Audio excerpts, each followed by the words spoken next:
তো আগের দিনের ডিসকাশনে আমরা যেটা করেছিলাম সেটা হচ্ছে দ্বাদশাংশ কুণ্ডলী এবং পার্শিয়ালি পিতৃদোষ নিয়ে ডিসকাশন। পিতৃদোষ মানে হচ্ছে এমন একটা দোষ যেটা আপনার কর্মা, এটা পূর্বজন্মের কর্মা হতে পারে কিংবা আপনার অ্যানসেস্টার্সদের কর্মা হতে পারে, তার কারণে আপনার কুণ্ডলিতে কিছু দোষ যদি সৃষ্টি হতে দেখতে পাওয়া যায় তাহলে সেইটাকে পিতৃদোষ হিসেবে ট্রিট করা যেতে পারে। বাট পিতৃদোষ মানেই যে সেটা হচ্ছে গিয়ে আপনার বা পূর্বজন্মের ফল বা পূর্বপুরুষদের কৃতকর্মের ফল, এরকম কোনো ব্যাপার নেই। এরকম হতেই পারে আপনার এনভায়রনমেন্ট ডিস্টার্ব করছে, তার জন্য আপনি সমস্যায় রয়েছেন। কিন্তু ব্যাপারটা হচ্ছে কি, পিতৃদোষ বিষয়টার নামটা বেশ সুন্দর, যে পিতৃদোষ বেশ আহ একটা সময় যেমন কালসর্প বা মাঙ্গলিক ইত্যাদি নিয়ে ভয়ঙ্কর একটা শোরগোল হয়েছিল। তো সেই রকমই ব্যাপারটা এখন পিতৃদোষটি কিছুটা দেখতে পাওয়া যাচ্ছে। পিতৃদোষটা এখন খুব পপুলার। পরবর্তী কিছুদিন পরে হয়তো আবার দেখতে পাওয়া যাবে মাতৃদোষ বলে একটা কিছু দোষ এসছে। ও আরেকটা কম্বিনেশন এখন ভীষণ গুরুত্বপূর্ণ, সেটা হচ্ছে দারিদ্র যোগ। তো দারিদ্র যোগ আছে, আমরা যদি যোগ করি, সার্চ করি, তাহলে আমরা দেখতে পাবো দারিদ্র যোগ আছে। দারিদ্র যোগ বলে টার্ম আছে। এবার দারিদ্র যোগ মানে হচ্ছে ল্যাকিং অফ ফাইন্যান্স, অর্থনৈতিক ক্ষেত্রে অশান্তি, অর্থনৈতিক ক্ষেত্রে পর্যাপ্ততার অভাব। তো সেটা কেবলমাত্র রবি শুক্র কম্বিনেশনের রেজাল্ট মানেই হবে এরকম নয়। শুক্রকে যদি আমরা ক্রিয়েটিভিটি, ট্যালেন্ট, কোয়ালিটি হিসেবে ট্রিট করি, আর সেইখানে হচ্ছে গিয়ে আমরা যদি আহ রবিকে প্রকাশ হিসেবে ইন্ডিকেট করি, তাহলে রবি শুক্র যোগে খুব ভালো আপনার যা ট্যালেন্ট আছে সেটা খুব ভালোভাবে প্রকাশিত প্রচারিত হতে পারে। যেমন ধরুন রবীন্দ্রনাথ ঠাকুর, ওনার তো ছিল রবি শুক্র যোগ এবং মেষ রাশিতে তুঙ্গ রবি, তার সঙ্গে শুক্র। তার ফলে হচ্ছে গিয়ে ওনার যে কোয়ালিটি, ওনার যে ট্যালেন্ট, সেটা ভীষণ ভাবে প্রকাশিত হয়েছে। এটা দুর্দান্ত ভাবে মানে ওপেন হতে পেরেছে, একটা জায়গা, একটা রাস্তা খুঁজে পেয়েছে। তো এই যে দারিদ্র যোগ বলে যাকে আমরা ট্রিট করি, বা যাকে আমরা রবি শুক্র যোগ আর কি, তো এইটা যে সবসময় গরিব হয়ে যাবে লোক এরকম কিন্তু নয়। কারণ মুকেশ আম্বানি, তারও আবার এরকম যোগ রয়েছে, সেটা সম্ভবত কন্যা রাশিতে। বিল গেটস এর ক্ষেত্রেও এটা দেখতে পাওয়া যায়, রতন টাটার ক্ষেত্রেও এটা রয়েছে। তো এদেরকে ঠিক দরিদ্র বলা যাচ্ছে না। তো এই যোগটা দারিদ্র যোগ হিসেবে ট্রিটেড নয়। কিন্তু যদি আপনার একাদশপতি দুস্থানগত হয়, দ্বিতীয় পতি নিজ ক্ষেত্রগত হয় এবং তার সঙ্গে লগ্নটা পীড়িত হয়, তাহলে আপনি গরিব হবেন, কিছু করার নেই, আপনাকে আটকানো যাবে না। আপনার ক্ষেত্রে অ্যাক্টিভ দারিদ্র দোষ দেখতে পাওয়া যাবে। আরেকবার বলি, যদি একাদশপতি দুস্থানগত হয়, দ্বিতীয় পতি নিচস্থ হয় এবং লগ্নপতি দুর্বল বা পাপপীড়িত হয়, মানে রেজাল্ট দিতে না পারে, তাহলে খুব সহজভাবেই আপনি দারিদ্র দোষ যুক্ত হবেন। আপনাকে বড়লোক করা মুশকিল, মানে মুশকিল মানে রীতিমতো মুশকিল। কাজের পর কাজ করে যাচ্ছেন, সাকসেস আসছে না, সাকসেস আসছে না। তো এই ঘটনা আর কি আপনি দেখতে পাবেন, আপনার লাইফে ফিল করবেন। তো সেরকম ভাবে পিতৃদোষ, তো নাইন্থ হাউসটা যদি পীড়িত থাকে, 9 নম্বর ঘর, তাহলে আমরা দুর্ভাগ্য হিসেবে ওটাকে ট্রিট করতে পারি। এবার নাইন্থ হাউসটাকে বেসিক্যালি ভাগ্য হিসেবে ট্রিট করা হচ্ছে। তাহলে ভাগ্য কি শুধুমাত্র নাইন্থ হাউস থেকেই বিচার্য? আপনাদের নিশ্চয়ই এরকম মনে হয় না যে ভাগ্য কেবলমাত্র নাইন্থ হাউস থেকে বিচার্য। যদি বলে কেউ অর্থ ভাগ্য, তাহলে আপনাকে বিচার তো করতেই হবে 2 আর 11। যদি বলে সন্তান ভাগ্য, তাহলে আপনাকে 5 বিচার করতেই হবে। তাহলে নাইন্থ হাউসটাকে প্রপার ওয়েতে আপনি ভাগ্যস্থান বলতে পারছেন না। তো এর জন্য আপনাদেরকে একদম প্রাচীনকালের পড়াশোনায় ফিরে যেতে হবে। নাইন্থ হাউস হচ্ছে হাউস অফ অরিজিন, অর্থাৎ আপনার উৎপত্তি স্থল, যেখান থেকে আপনার উৎস, সেইটা হচ্ছে আপনার নাইন্থ হাউস। এবার নাইন্থ হাউসটা হচ্ছে গিয়ে তাকে আমরা কোন ভাগ্যের সঙ্গে রিলেট করতে পারি, সেটা হচ্ছে পিতা। পিতার সঙ্গে নাইন্থ হাউসের সম্পর্ক রয়েছে। আর কার সঙ্গে আমরা নাইন্থ হাউসকে রিলেট করতে পারি? কর্ম, অর্থাৎ পেশা। পেশা হচ্ছে টেন্থ হাউস, টেন্থের দ্বাদশ হিসেবে আমরা নাইন্থকে নিতে পারি। এইরকম ভাবে কিছু কিছু বিষয়ের সঙ্গে উচ্চ বিদ্যা আমরা রিলেট করতে পারি। তো যেগুলো ট্রেন্ড হিসেবে চলছে, সেই ট্রেন্ডটাকে আপনি যেভাবে আর কি অ্যাকসেপ্ট করবেন বা যেভাবে আপনি কাজে লাগাবেন, সেটাই হচ্ছে গিয়ে ভীষণ পপুলার হয়ে উঠবে। এইখানে একটা জিনিস বলি, আর একটা বিষয় বলে আমরা এবার পড়াশোনার মধ্যে ঢুকবো। লোকজন চলে এসেছে, আমাদের জনা 25 প্রায় হয়ে গেছে। তো আর একটা বিষয় হচ্ছে গিয়ে ট্রেন্ড, যেমন এখন এই মুহূর্তে ব্রেসলেটের ট্রেন্ডস চলছে। তো ব্রেসলেট পাইরাইট রয়েছে, সিট্রিন রয়েছে, ক্রিস্টাল রয়েছে, হিলিং ক্রিস্টালস রয়েছে। এদের ব্রেসলেটের একটা দুর্দান্ত ট্রেন্ড চলছে। কিছুদিন আগে সেটা হচ্ছে কি কচ্ছপের একটা ট্রেন্ড চলছিল। তো সেই কচ্ছপের ট্রেন্ডটা একটু কমেছে। তারপরে আহ বাস্তু বাস্তু নিয়ে হচ্ছে কি মানুষের মধ্যে বিরাট বাস্তু সচেতন কিছু মানুষ হয়ে পড়েছিলেন। সেই ট্রেন্ডটা এখন একটু কম। এখন আমি দেখছি পাইরাইটস বা এই টাইপের ব্রেসলেট, স্পেশালি পাইরাইটস এর উপরে অ্যাট্রাকশনটা ভীষণ বেশি। সেদিন একজনকে আমি অদ্ভুত ভাবে দেখলাম, তিনি একটা বড় পাইরাইট আংটি বানিয়ে পড়েছেন। হ্যাঁ, তা আমি বললাম এর কি করেছে, বলে পাইরাইট পড়েছি, পাইরাইটে পয়সা আসবে, মানি অ্যাট্রাক্টিং সিস্টেম বানিয়েছেন উনি। তো ঘটনাটা হচ্ছে একটা পাইরাইটস পরে নিলাম তাতে হচ্ছে গিয়ে ভাগ্য বদলে যাবে, এরকম ঘটনাটা নয়। এর আগে আমি আপনাদেরকে আধার কনসেপ্ট পড়িয়েছিলাম, যে আধার, আশা করি আপনাদের মনে রয়েছে, যে আধার যদি ঠিকঠাক থাকে তাহলেই একমাত্র সেটাকে রিকনস্ট্রাকশন করা যায়। আপনার কাছে বাড়িটা ঠিকঠাক রয়েছে, বাড়ির ছাদ রয়েছে, আপনি দেওয়ালগুলোকে চেঞ্জ করে নিতে পারেন, চেঞ্জ করে আর কি সেটাকে রিকনস্ট্রাক্ট করতে পারেন, রেমিডি সেইভাবেই আর কি ওয়ার্ক করে। তাহলে আমাদের গ্রহ অবস্থানগুলোর সাপেক্ষে ট্রানজিট প্ল্যানেটরা যেমন মুভ করছে, ঠিক তেমন ভাবে রেমিডিয়াল স্টোনস গুলোকে আমরা নিয়ে নিচ্ছি, এবার শরীরে ধারণ করছি। এবার এই যে মহামূল্যবান রত্ন, যাদেরকে রত্ন বলা হয়েছে, তারপরে কনসেপ্ট হলো উপরত্ন। এই রত্নদের মধ্যে কখনোই লোহার আকরিক পাইরাইটস, আয়রন পাইরাইটস সেটা এসে উঠতে পারেনি। তাহলে এবার রত্নদের সংখ্যা যখন ভীষণভাবে কমে যাচ্ছে, রত্নদের পরিমাণ কমে যাচ্ছে, রত্ন উৎপাদন প্রায় শেষের মুখে, তো সেই জায়গাটা, সেই অবস্থায় দাঁড়িয়ে সেইখানে আমাদের কিছু মানুষই তাদের জন্য কিছু বিষয় খুঁজে নিয়ে আসবে। তো আজকে একটা অদ্ভুত জিনিস দেখলাম, মানে মহিলাদের মধ্যে ভয়ঙ্কর টাইপের কিরকম কুসংস্কার। মহিলারাই বলছেন, আমার পরিচিত সার্কেল বেশ কিছু মহিলা, তারা বলছেন যে যখন মহিলাদের সিজন চলে, পিরিয়ডস চলে, সেই সময় নাকি তারা অপবিত্র হয়ে যান। তো এরকম কোনোদিন হতে পারে? আমার ধরুন মেয়ে, আমার মা, হ্যাঁ, এই দুদলকেই আমি পুজো করব। আমার যদি স্টুডেন্ট থাকে বা আমার যদি ছাত্র থাকে, তারাও তো আমার সন্তান তুল্য, বা আমার কে কেউ যদি পছন্দ করে, তিনি আমার হচ্ছে গিয়ে আহ পছন্দ করা মানে লাইক, ধরুন ভিডিওস গুলো পছন্দ করে বা এরকম কিছু, তো তিনিও তো হচ্ছে আমার সন্তান তুল্যই হবেন। তো সেরকম যদি কোনো মানুষ হয়ে থাকেন, তাহলে তাকে আমি ভাববো যে তিনি অপবিত্র হয়েছেন। অপবিত্র একটা মানুষ কি করে হবে? অপবিত্র একটা মানুষ হতে পারে তার চিন্তায়। তার হাতে নোংরা লাগলে সে তো অশুদ্ধ হয় না, তার মনে নোংরা লাগলে সে অশুদ্ধ হয়। কারণ আমরা তো অলওয়েজ, এভরি টাইম, সব সময় আমাদের পেটের মধ্যে দুটো জিনিস আছে। একটার নাম হচ্ছে ইউরিনারি ব্লাডার, মানে মূত্রথলি। আর একটা আছে, সেটার নাম হচ্ছে আহ কি বলে ওটাকে, বৃহদান্ত্র, লার্জ ইন্টেস্টাইন, যার মধ্যে থাকে মল, মানে আমাদের যাকে বলি পটি। হ্যাঁ, আর আমাদের একটা কথা আছে, একটু বাজে কথা, হুম, আমি আর আজকে বলছি না এটা।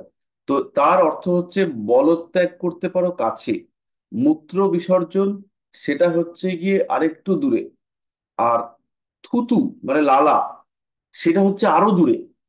হুম, এবার বাঙালদের তো এরকম নানান রকম কথা টথা আছে, লোককথা।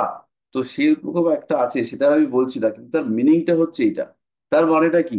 মানে আমাদের মুখের মধ্যে যে থুথু লালা যেটা রয়েছে, সেইটাকে ফেলতে বলছে আরো দূরে। মানে আমরা আমাদের মুখের মধ্যে কেউ যদি থুতু ফেলে দেয়, কেউ যদি কারোর গায়ে থুতু দেয়, তাহলে সেটাকে আমরা বলি কি, বাবা গায়ের মধ্যে থুতু ছিটিয়ে দিল, আরে ভয়ঙ্কর অন্যায় কাজ করেছে। তাহলে এই জিনিসটাকে আমরা কোথায় ক্যারি করি? আমাদের মুখের মধ্যে। আমরা প্রত্যেকটা মানুষ, ইচ অ্যান্ড এভরি পার্সন মুখের মধ্যে থুতু ক্যারি করে ঘুরে বেড়াই। তাহলে আমরা কি করে বলতে পারি যে ওই মানুষটার একটা সিচুয়েশনে সেই মানুষটা অপবিত্র হতে পারেন? এবং রীতিমতো তর্ক করছে, বলছে না হিন্দু শাস্ত্র অনুযায়ী। তাহলে আমার এই বাবা, হিন্দু শাস্ত্র তো আমরা অল্প বিস্তর পড়েছি। হ্যাঁ, এবং সুপ্রিম কোর্ট তো রায় দিয়েছে যে কোনো মহিলা কোনো অবস্থায় কোনো জায়গায় যেতে পারবে না, কারণ হচ্ছে কি সেখানে সেইটার সাপেক্ষে কোনো প্রমাণ প্রকাশিত হতে পারেনি। তো এইরকম মানে অদ্ভুত সংস্কার আমাদের মানতে হবে, আমাদের সিস্টেমকে আমরা ফলো করব, কিন্তু কুসংস্কার এগুলো কি অবস্থা! তো আমার বাড়িতে যে পুজো হয়েছে, কালী পুজো, কালী পুজো নাকি খুব ভয়ঙ্কর একটা পুজো। মানে সেই পুজো করতে গেলে মানে পৃথিবী উল্টে পাল্টে যেতে পারে যদি ভুল হয় কিছু। তো আমি তো দিব্যি পুজো করে ফেললাম। আর আমি তো মানে খুব হ্যাপিলি পুজো করলাম। এবং যারা এসছিলেন তারাও হ্যাপি পুজো করতে এসে, মানে ভীষণ হ্যাপি। প্রায় 100 চারেক লোক এসছিলেন, মানে খাওয়ারের হিসেব তাই বলে।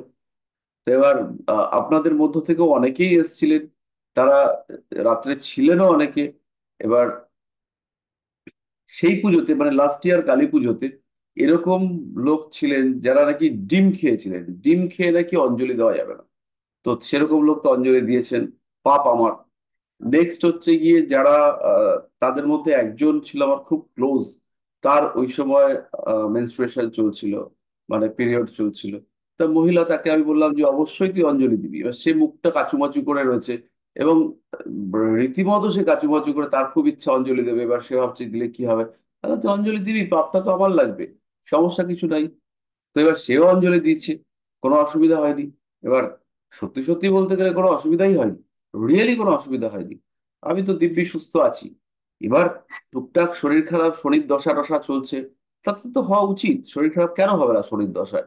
আমার জ্বর হয়েছে, আমার টেম্পারেচার বাড়বে না, এটা তো হওয়া উচিত না। তো আমার মৃত্যুর সময় আসবে কিন্তু আমি মরবো না, এটা তো অদ্ভুত কথা।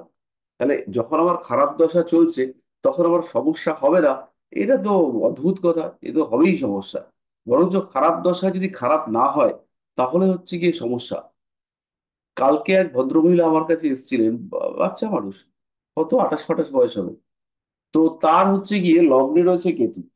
তো লগ্নে ধনু লগ্ন, লগ্নে কেতু রয়েছে। তো লগ্নে কেতুর যা যা ঘটনা ঘটতে পারে তার কিছু তার জীবনে ঘটেনি। না তার কোনো স্কিনের প্রবলেম আছে, না তার কোনো রকম শারীরিক সমস্যা রয়েছে, না তার কোনো বিকৃতি রয়েছে, না তার পড়াশোনায় কোনো রকম সমস্যা হয়েছে, এরকম কিচ্ছু হয়নি। নাথিং, কিচ্ছু হয়নি। তো কিছুতেই কিছু খুঁজে পাচ্ছি না। তারপর আমি জিজ্ঞেস করলাম আপনার বাবা মা সুস্থ আছেন? তখন দেখলাম একটু মুখটা শুকিয়েছে। তো মেয়েটির বাবা মারা গেছে ওই অটো ইমিউন ডিজিজে, মানে ভেতর থেকে হচ্ছে কি ইমিউনিটি সিস্টেম ডিস্টার্ব হয়ে গেছে। তাই হলো তাহলে আপনার জন্মের পরে আপনার বাবা কি প্রচন্ড ভাবে অর্থনৈতিক চাপে পড়ে গিয়েছিলেন? তো বলছে হ্যাঁ, আমরা আস্তে আস্তে আবার ওই 3-4 বছর বয়সের পর থেকে আর কি বাবার ব্যবসাপত্র পুরো নষ্ট হতে শুরু করে। এবং তারপরে শেষ পর্যায়ে বাবা এত ঋণগ্রস্ত হয়ে পড়ে যে বাবার ট্রিটমেন্টও হয়নি। তো কেতু হচ্ছে গিয়ে এই রেজাল্ট দিচ্ছে। তো পাপগ্রহ কেতু, সে যদি কোনো রেজাল্ট না দেয় তাহলে তো দুশ্চিন্তার বিষয়। মানে আপনার কেটে গেছে কিন্তু আপনার রক্ত পড়ছে না, তার মানে কি? আপনার কেটে গেলে রক্ত পড়াটাই স্বাভাবিক, রক্ত পড়ছে না মানে কি? আপনার রক্ত নেই। তাহলে আপনাকে ইমিডিয়েট বড় ডাক্তার দেখাতে হবে। তাহলে খারাপ সময় খারাপ জিনিসটা ঘটায় কোনো অসুবিধা নেই। তাহলে শনির দশা বা অন্য কোনো দশা যদি আপনার ক্ষেত্রে চলে তাহলে সেই ক্ষেত্রে কোনো সমস্যা নেই। যাই হোক, যেটা আমরা বলছিলাম যে এই যে মানুষের মধ্যে এই অদ্ভুত কিছু সংস্কার রয়েছে, সেই সংস্কারগুলোকে রিমুভ করা কিন্তু খুব মুশকিল। যে বিশেষ করে হচ্ছে স্পেশালি মহিলাদেরকে নিয়ে বা হচ্ছে এই টাইপের কিছু বিষয়গুলিকে নিয়ে যে অদ্ভুত অদ্ভুত সংস্কার রয়েছে, যেগুলো কোনো লজিকে মেনে নেওয়া যেতে পারে না, মানে মেনে নেওয়ার জায়গা নেই। জ্যোতিষ শাস্ত্র হচ্ছে একটা আহ লজিক্যাল শাস্ত্র, বা বলা যেতে পারে একটা ফিলোসফি। এটাকে আমরা বিজ্ঞান তকমা দিতে পারছি না, সত্যিই পারি না, মুশকিল হয় বিজ্ঞান তকমা দিলে। কিন্তু জ্যোতিষ শাস্ত্র হচ্ছে গিয়ে একটা রিয়েলি ভ্যালিড শাস্ত্র। মানে যে শাস্ত্রটার সঙ্গে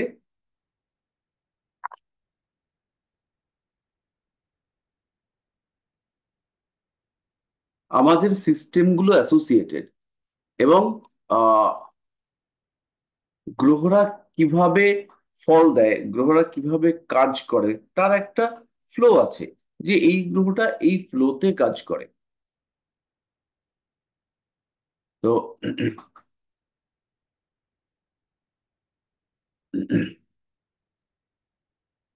সুতরাং এই ব্যাপারটা, জ্যোতিষ শাস্ত্রর মধ্যে কুসংস্কার পরিমাণ খুবই অল্প, খুবই অল্প, রিয়েলি অল্প। কারণ এটার মধ্যে কিছু লজিক আছে, কিছু সিস্টেম আছে, কিছু থিওরিজ আছে, কিছু মুভমেন্ট আছে। এবং তার সঙ্গে বড় কথা হচ্ছে গিয়ে যে ঘটনাগুলো ঘটার সেগুলো ঘটে, মানে যেগুলো আমরা আমি আপনি আমরা হচ্ছে গিয়ে আহ করতে পারি, আমরা প্রেসক্রাইব করতে পারি, আমরা হচ্ছে গিয়ে আহ ঘটনাগুলোর সঙ্গে রিলেট করাতে পারি।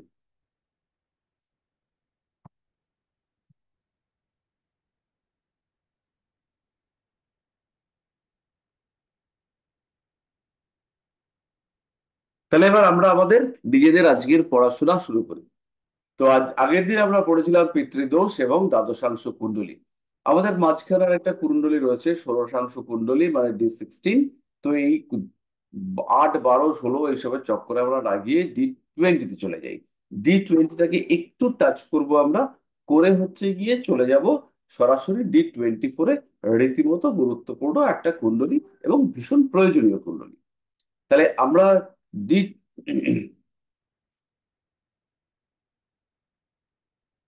20 থেকে যেটা বিচার করব সেটা হচ্ছে আমাদের ভক্তি, আমাদের স্পিরিচুয়ালিজম, আমাদের আধ্যাত্মিক চেতনা, এবং আমাদের হচ্ছে গিয়ে মস্তিষ্কের কোয়ালিটি, যার মাধ্যমে আমরা আত্মাকে নিয়ে পরমাত্মার সঙ্গে যোগাযোগ করতে পারি। একটা কয়েকটা জিনিস এখন খুব চলছে, খুব ভালো চলছে। তার মধ্যে একটা হচ্ছে ল অফ অ্যাট্রাকশন। আমি কোনো একটা জিনিসকে চাইবো এবং সেটা আমার কাছে আসবে। যেমন আমি হচ্ছে গিয়ে ঐশ্বর্য রায়কে চাইলাম এবং ঐশ্বর্য রায় হেঁটে হেঁটে আমার কাছে চলে এলেন, লাইক দিস। এরকম একটা বিষয়, তার নাম হচ্ছে law of attraction. But basically law of অ্যাট্রাকশনটা অ্যাক্টিভ। ল অফ অ্যাট্রাকশন, যেটাকে আমরা যে বিকৃত করলাম আমি, ব্যাপারটা এরকম বিকৃত নয়। ল অফ অ্যাট্রাকশন মানে হচ্ছে গিয়ে নিজের সারাউন্ডিং এনভায়রনমেন্টকে প্রভাবিত করবার চেষ্টা। অর্থাৎ আমার পাশে যে এনভায়রনমেন্ট রয়েছে সেই এনভায়রনমেন্টকে পজিটিভ করবার চেষ্টা, সেটাই হচ্ছে ল অফ অ্যাট্রাকশন। অর্থাৎ আমার এনভায়রনমেন্টে রয়েছে আমার মেয়ে, আমার মিসেস, আমার আশেপাশের বন্ধু বান্ধব, এদেরকে আমার দিকে মোটিভেট করবার কোয়ালিটি বা ক্ষমতা, সেটাই হচ্ছে ল অফ অ্যাট্রাকশন। তো এই যে ল অফ অ্যাট্রাকশনের সঙ্গে অ্যাসোসিয়েটেড গুণ, সেটা হচ্ছে আমাদের সাবকনশিয়াস মাইন্ড। আমরা মনের ক্ষমতা দিয়ে বাকিদেরকে বশ করব, সম্মোহন করব। তো এই যে শব্দগুলো ব্যবহার করলাম আমি, সম্মোহন, ল অফ অ্যাট্রাকশন, এগুলো সবই হচ্ছে D20 কুণ্ডলীর সঙ্গে অ্যাসোসিয়েটেড। আমাদের একটা মেডিটেশন শেখানো হয় বিভিন্ন জায়গায়, যার নাম হচ্ছে চক্রা মেডিটেশন। অর্থাৎ আমাদের যে সপ্ত চক্র রয়েছে সেই 7টা চক্রকে জাগ্রত করবার চেষ্টা। আপনারা নিশ্চয়ই জানেন সপ্ত চক্র কি। আমি অম্বরীশকে জিজ্ঞেস করব 7টা চক্রের নাম। যা, কোথায় গেল অম্বরীশ? আচ্ছা, অম্বরীশকে পাওয়া যাচ্ছে না। তাহলে আমরা তনুশ্রীকে জিজ্ঞেস করব 7টা চক্রের নাম।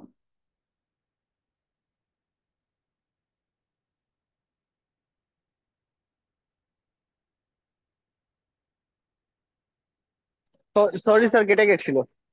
হ্যাঁ, এবার আমরা অম্বরীশের কাছ থেকে জানবো 7টা চক্রের নাম। স্যার মাথায় আসছে না স্যার।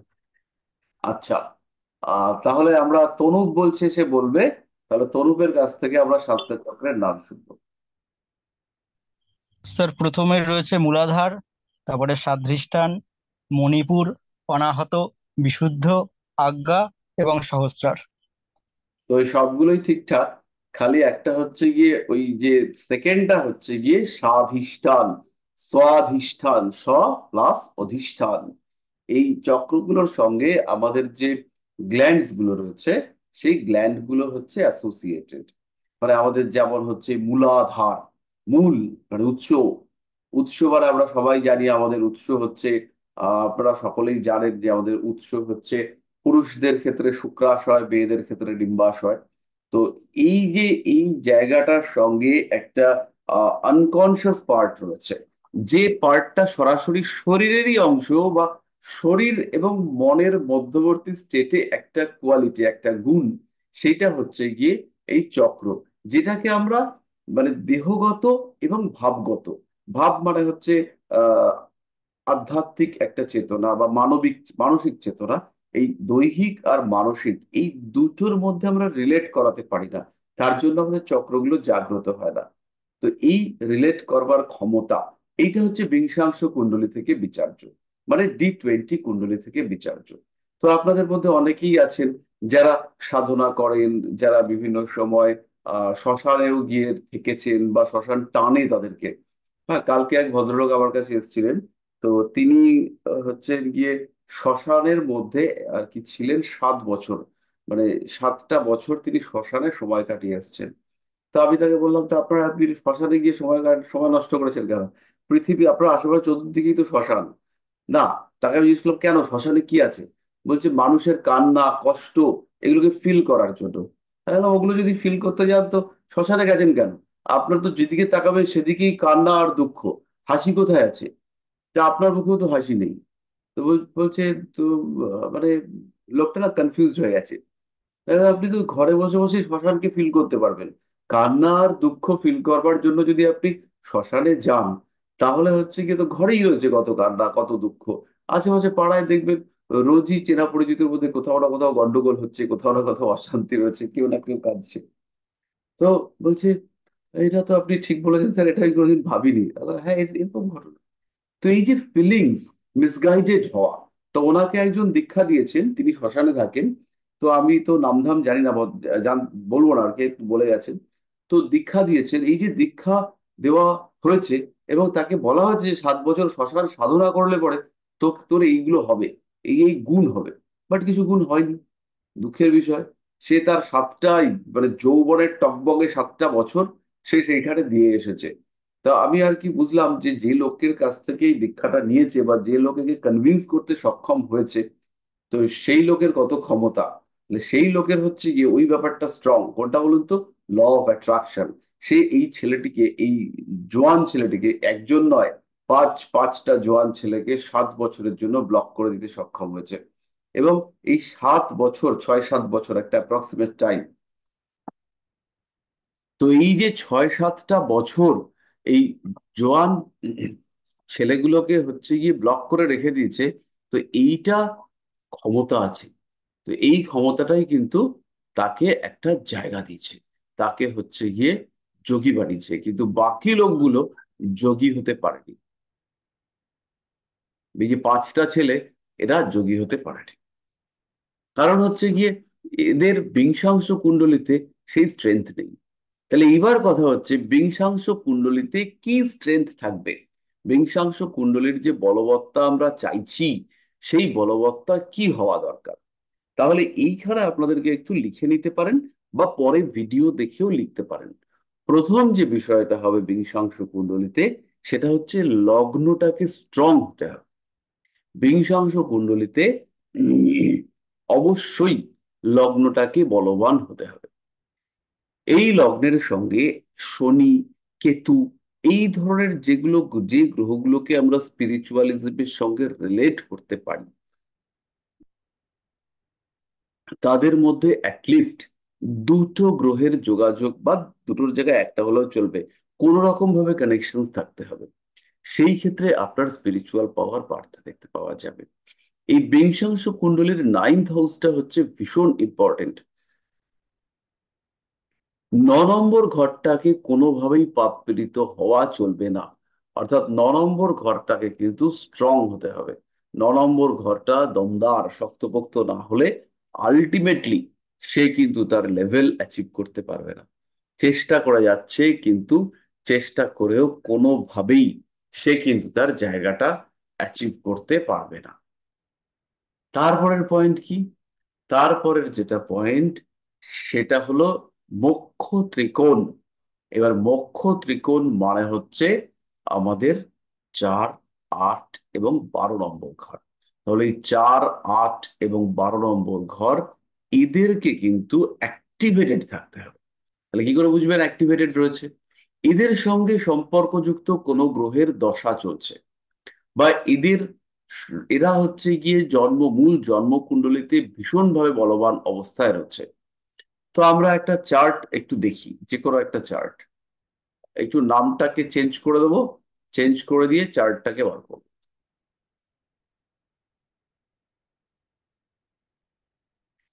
তো আমি এটা শেয়ার করছি।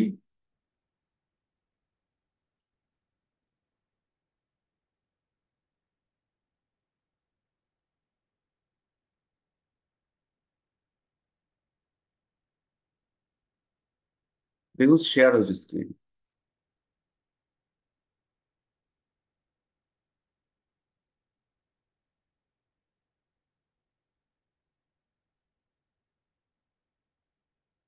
দেখা যাচ্ছে?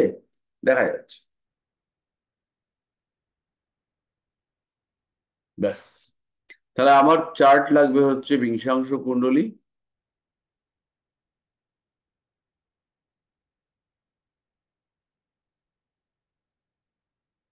পেয়েছি।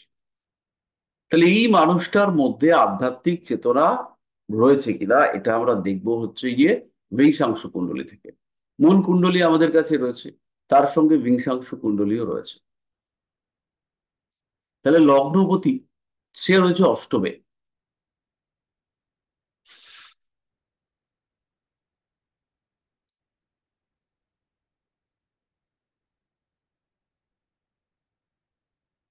দেখুন লগ্নপতি সে অষ্টমে বসে রয়েছে। বিংশাংশ কুণ্ডলীতে রাহু কেতু একসঙ্গে থাকবে। রাহু কেতু হচ্ছে বিংশাংশতে একসাথে থাকবে। বিংশাংশ মানে অবশ্যই বুঝতে পারছেন যে 1 ডিগ্রিকে 20টা ভাগ করা হয়েছে এবং প্রত্যেকটা ভাগের মান সেটা হলো গিয়ে 1.5 মিনিট করে, না 1.5 ডিগ্রি করে। 1 ডিগ্রিকে 20 ভাগ করা হয়েছে 30 ডিগ্রি, মানে প্রত্যেকটা ডিগ্রির বা প্রত্যেকটা ঘরের মাপ হচ্ছে 1.5 ডিগ্রি করে, 1 ডিগ্রি 30 মিনিট করে। তাহলে এই ক্ষেত্রে যে আমরা কম্বিনেশন করব বা আমরা যে ভাগ করব সেখানে রাহু কেতু একসঙ্গে থাকবে। ভাগটা আমি শিখিয়ে দিচ্ছি একটু পরে। তাহলে লগ্নপতি অষ্টমে গেছে।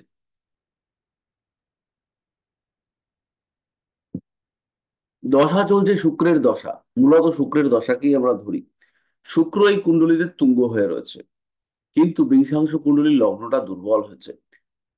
যদিও 8 নম্বর ঘরে গেছে শনি, সে হচ্ছে গিয়ে অবস্থান করে রয়েছে দ্বাদশে। ফলে মক্ষ ত্রিকোণ 4, 8, 12 এরা একটু অ্যাক্টিভ অ্যাক্টিভ ভাব নিয়েছে, বাট কিন্তু অ্যাক্টিভ হয়ে উঠতে পারেনি। এই জায়গাটায় লক্ষ্য করুন, তার চেয়ে অনেক বেশি স্ট্রং হচ্ছে শুক্র। আর দৃষ্টি যদি আমরা ধরি, জেনারেলি দৃষ্টি ধরা হয় না। জেনারেলি আমাদের বর্গকুণ্ডলীতে দৃষ্টি ধরার কথা পরাশর কিন্তু বলে যাননি।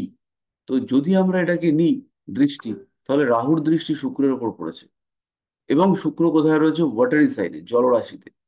ফলে এই মানুষের, এই জাতকের কুণ্ডলিতে ঈশ্বরের প্রতি ভক্তি যেটা থাকবে বা ঈশ্বরের প্রতি ভক্তি, আকর্ষণ, আগ্রহ যেটা দেখতে পাওয়া যাবে, সেটা যে পুরোটাই আধ্যাত্মিক চেতনাকে ইন্ডিকেট করবে, সেই ব্যাপারটা কিন্তু সবসময় পারফেক্ট নাও হতে পারে।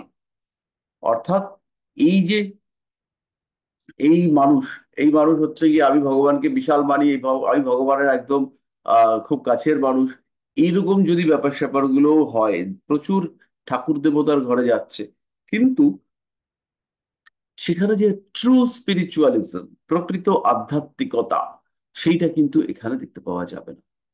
পশ্চিমবঙ্গের রাজনীতিতে এই ভদ্রলোক একজন বেশ ইনফ্লুয়েন্সিয়াল পার্সন, বেশ ক্ষমতাশালী পার্সন। তো এই যে যথেষ্ট ক্ষমতাশালী একজন ব্যক্তিত্ব, তো এই যে যথেষ্ট ক্ষমতাশালী একজন মানুষ, তাকে, তার এই যে কুণ্ডলী আমরা দেখছি বিংশাংশ কুণ্ডলী, লগ্ন থেকে নবমে রাহু রয়েছে, তাহলে এই মানুষটার ক্ষেত্রে স্পিরিচুয়ালিজমের যে গভীরতা সেটা কিন্তু কমছে। এবার আহ ইনি আর কি নিজেকে দাবি করতে পারেন যে আমি ভীষণ আধ্যাত্মিক মার্গের একজন মানুষ, কিন্তু বেসিক্যালি ব্যাপারটা সেটা হচ্ছে না। এবার একটা কঠিন কাজ, কঠিন একটা জিনিস আপনাদের সঙ্গে শেয়ার করবো আমি। সেটা হচ্ছে আমার কুণ্ডলী।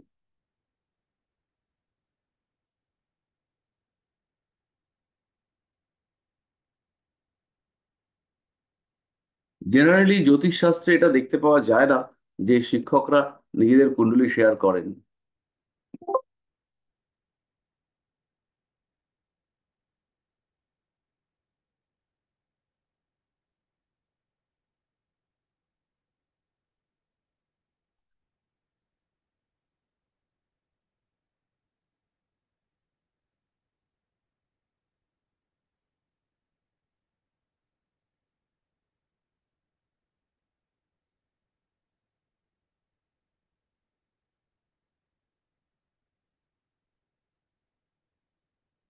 তো আমিও আর কি সেই দলেরই লোক যারা নিজেদেরকে আর কি আধ্যাত্মিক বলে মনে করে।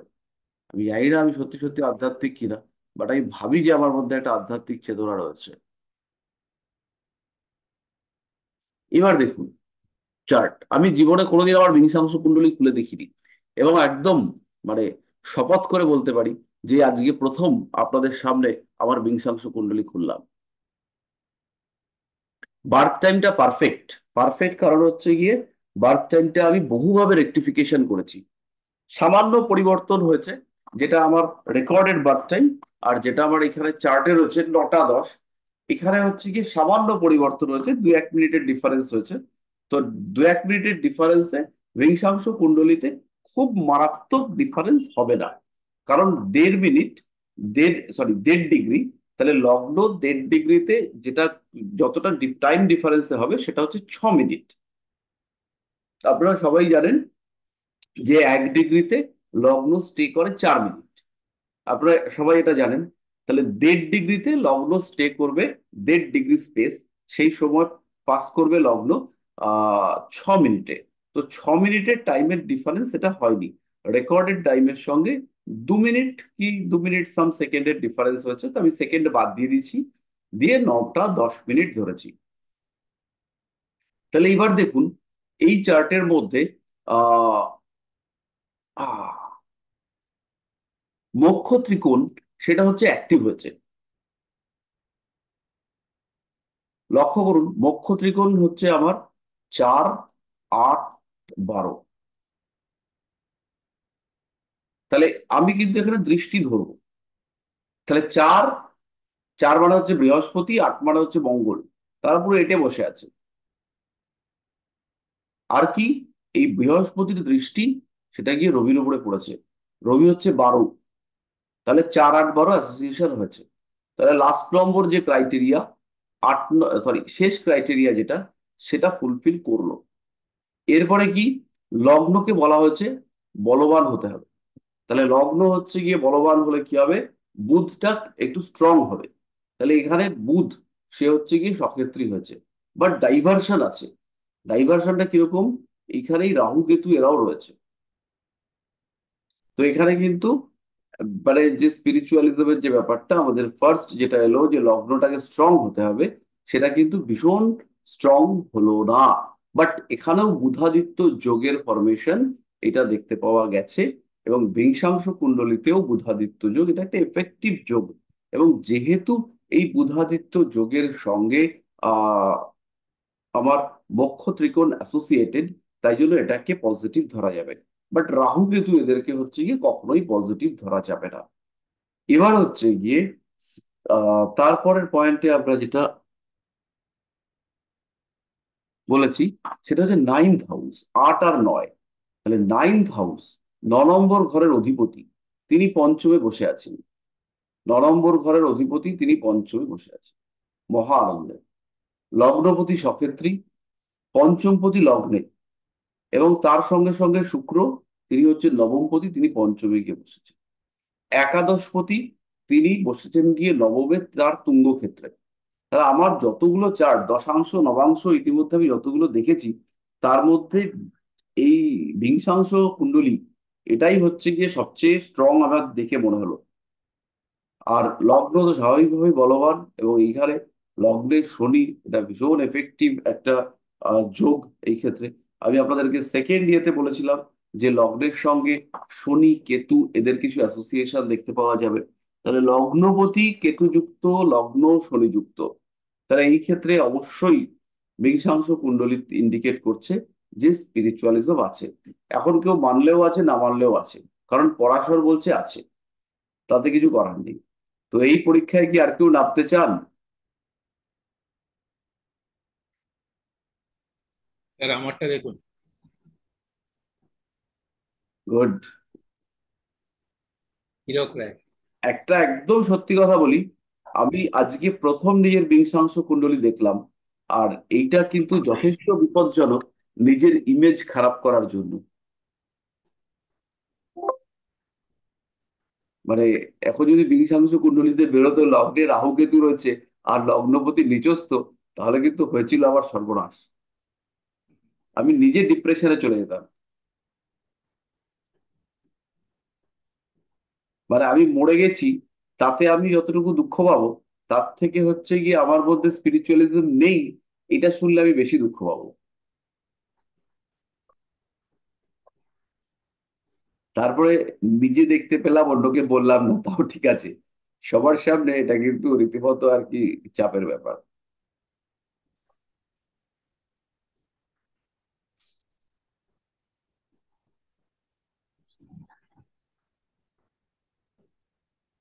তাহলে এইখানে প্রথম হচ্ছে গিয়ে আপনারা দেখুন, বিংশাংশ কুণ্ডলী আমরা বার করেছি। ডেট অফ বার্থ হচ্ছে 30/12/1900। এটা ত্রিংশাংশ বোধ হয়।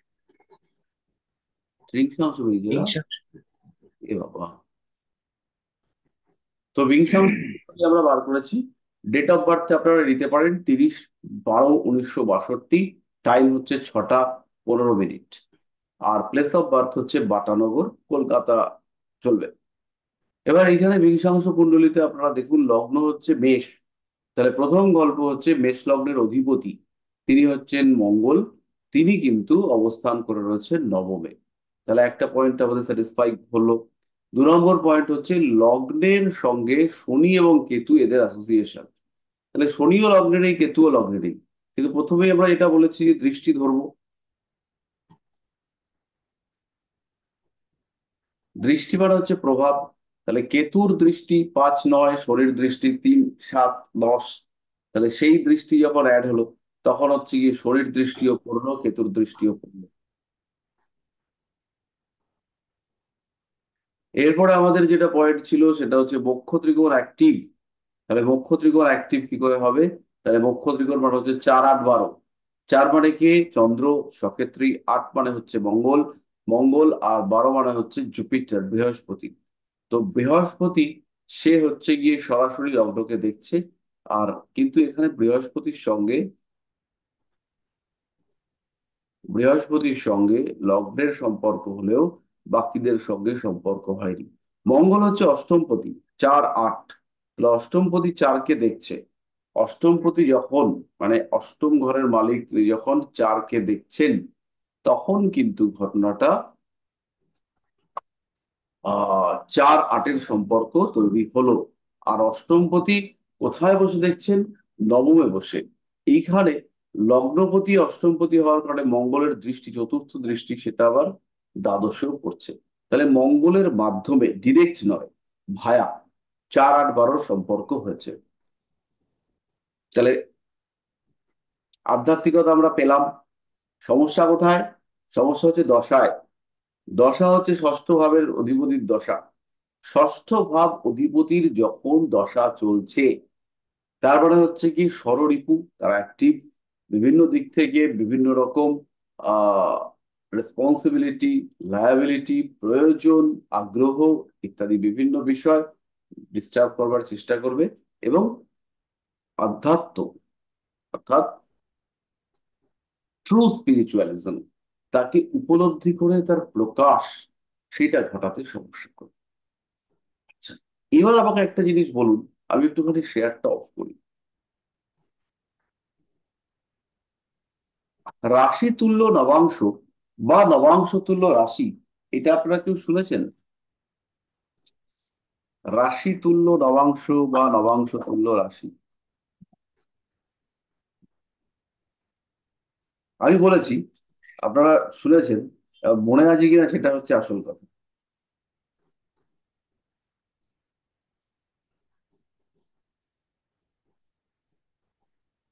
ঠিক আছে, মনে নেই, কোনো চাপ নেই। রাশি মানে হচ্ছে রাশি চার্ট, মানে মূল জন্মকুণ্ডলী, সেটা তুল্য নবাংশ। অর্থাৎ রাশি চার্টের মধ্যে নবাংশ লগ্নকে স্থাপন করে দেখবে। আর নবাংশ তুল্য রাশি মানে নবাংশ কুণ্ডলীর মধ্যে মূল লগ্নটাকে স্থাপন করে দেখবে। তো এই বিংশাংশ কুণ্ডলী, ষষ্ঠাংশ কুণ্ডলী, যাই কুণ্ডলী হোক না কেন, তাকে যখন আমরা জাজ করব, তখন তাকে যখন আমরা পড়ব, তখন আমরা অবশ্যই আমাদের যেটা মূল লগ্ন, সেইটাকে আমরা ওইখানে প্লেস করে দেব। আর ওখানকার যেটা লগ্ন, সেটাকে রাশি চার্টে প্লেস করে দেব। তো এই সমস্ত গুলো কিন্তু যদি, যখন আপনি খুব মাইনিউট ভাবে পড়াশুনো করছেন, শিখতে চাইছেন, আরো জানতে চাইছেন, এক্সপ্লোর করতে চাইছেন, একটা চার্টকে নিয়ে ঘন্টার পর ঘন্টা চর্চা করছেন, তখন আপনি করতে পারবেন। একটা ছক নিয়ে এসে যখন আপনার সামনে ফেলবে, ফেলেই বলতে চাইবে যে কি হলো, বলেন তো দেখি কি হয়েছে, তখন আপনি এসব চর্চা করতে পারবেন না। কিন্তু যখন নিজের ছেলের চার্ট দেখবেন, নিজের সন্তানের চার্ট দেখবেন, বউ বা বাবা বা মা একটু শরীর খারাপ করেছে, এবার যখন এর কুণ্ডলী দেখতে চাইবেন, কিংবা খুব ক্লোজ কোনো একজন মানুষ তার কিছু গন্ডগোল দেখতে পাচ্ছেন, সেই গন্ডগোল আইডেন্টিফাই করবার চেষ্টা যখন করবেন, তখন আপনাকে সেই বিষয়টা খুঁজে বার করবার চেষ্টা করতে হবে, এবং তার জন্য আপনাদেরকে এইগুলো দেখতে হবে। এইগুলোর বেসিক্যালি প্র্যাকটিস ফিল্ডে যদি আপনি ব্যবহার করতে যান, তাহলে কিন্তু বেজায় সমস্যা। তো এই এই যে এখন আমাদের কিছুদিনের ক্লাস হবে, মোটামুটি আরো দুটো দুটো দুটো তিনটে আরো তিনটে ক্লাস হবে।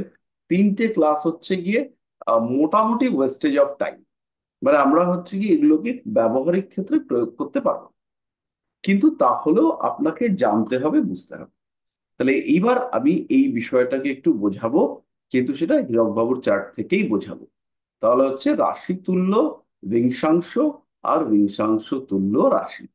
তাহলে আমরা আবার একটু শেয়ার করে দিই। তাহলে আমরা এখানে কি করব,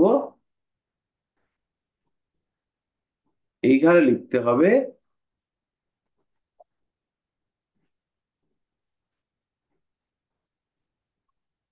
লগ্ন।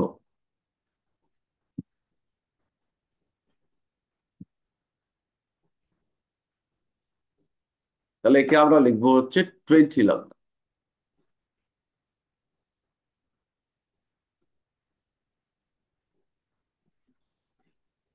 বড় বড় লেখা উঠেছে।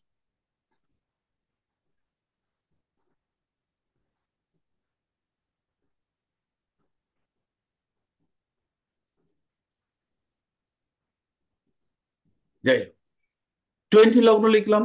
আর এখানকার যেটা হচ্ছে গিয়ে লগ্ন রয়েছে, এই ধনুতে পড়বে সেটা, সেটাকে আমরা লিখবো 1 লগ্ন।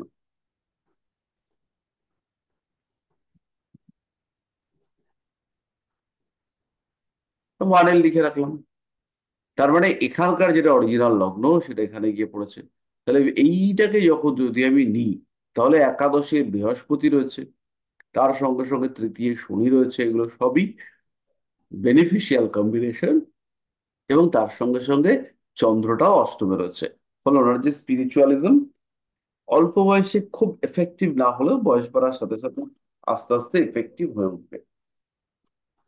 আর যখন আমরা D1 চার্টে দেখবো, তখন হচ্ছে 10th হাউসে শনি কেতু চন্দ্র বুধ কম্বিনেশন রয়েছে, এটা দশম ভাবে। ফলে আধ্যাত্মিকতাই ওনাকে কর্মক্ষেত্রে একটা ভালো জায়গা, ওনার পেশা ক্ষেত্র, ওনার পরিচিতি ক্ষেত্র, ওনার নাম যশ ইত্যাদি হওয়ার ক্ষেত্র, এই প্রত্যেকটা জায়গায় কিন্তু আধ্যাত্মিকতাই বারবার করে আসছে। সুতরাং যখন আমরা আহ আধ্যাত্মিকতা বিচার করব, তখন D20 চার্ট দেখব, তার সঙ্গে সঙ্গে বিংশাংশ তুল্য রাশি, রাশি তুল্য বিংশাংশ, এটা আমরা করব। এবার 20 লগ্নকে যখন আমরা বসাচ্ছি, 20 লগ্ন মানে হচ্ছে D20-তে ওনার যেটা লগ্ন মেষ, সেটাকে যখন আমরা মূল রাশি চক্রে বসাচ্ছি, তাহলে লক্ষ্য করুন, 20 লগ্নকে যখন আমরা মূল রাশি চক্রে বসাচ্ছি, তখন হচ্ছে গিয়ে এটা লগ্ন। তাহলে 4th হাউসে রয়েছে রাহু, 10th হাউসে Shani Ketu Budh Chandra dot dot dot dot dot dot থাকলেও, রাহু এই যে 4th হাউসে দুটো জিনিস নষ্ট করবে। একটা হচ্ছে পরিবারের সাপোর্ট, আর 2 নম্বর হচ্ছে কনসেন্ট্রেশন, মনঃসংযোগ। তাহলে পরিবারের সাপোর্ট কিংবা অন্য কোনো কারণে মনঃসংযোগ নষ্ট হওয়ার সম্ভাবনা।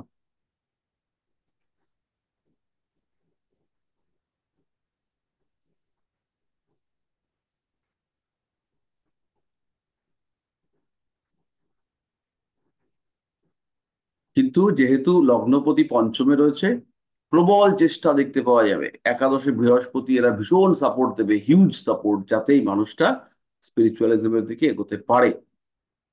অন্যদিকে পারিবারিক সূত্র, একটু পারিবারিক রেসপন্সিবিলিটি, সেগুলো বাধা সৃষ্টি করবে।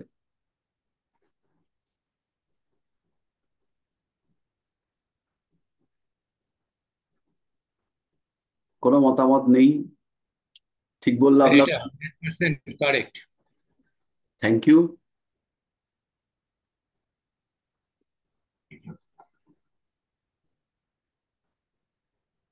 তো যাই হোক, এই বিষয়টাকে আমরা মোটামুটি বুঝতে পারলাম। যদি কারোর বুঝতে অসুবিধা হয় তাহলে একটু বলুন, অসুবিধা হওয়ার কথা নয়। তাও যদি কোনো রকম বুঝবার ক্ষেত্রে সমস্যা হয়ে থাকে তাহলে একটু বলুন।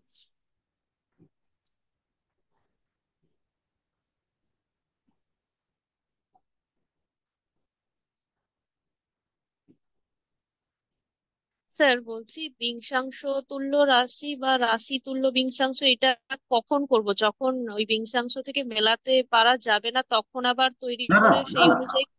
একদমই না। তাহলে আচ্ছা বলে নিন, আরেকটু বলবো, বলে নিন।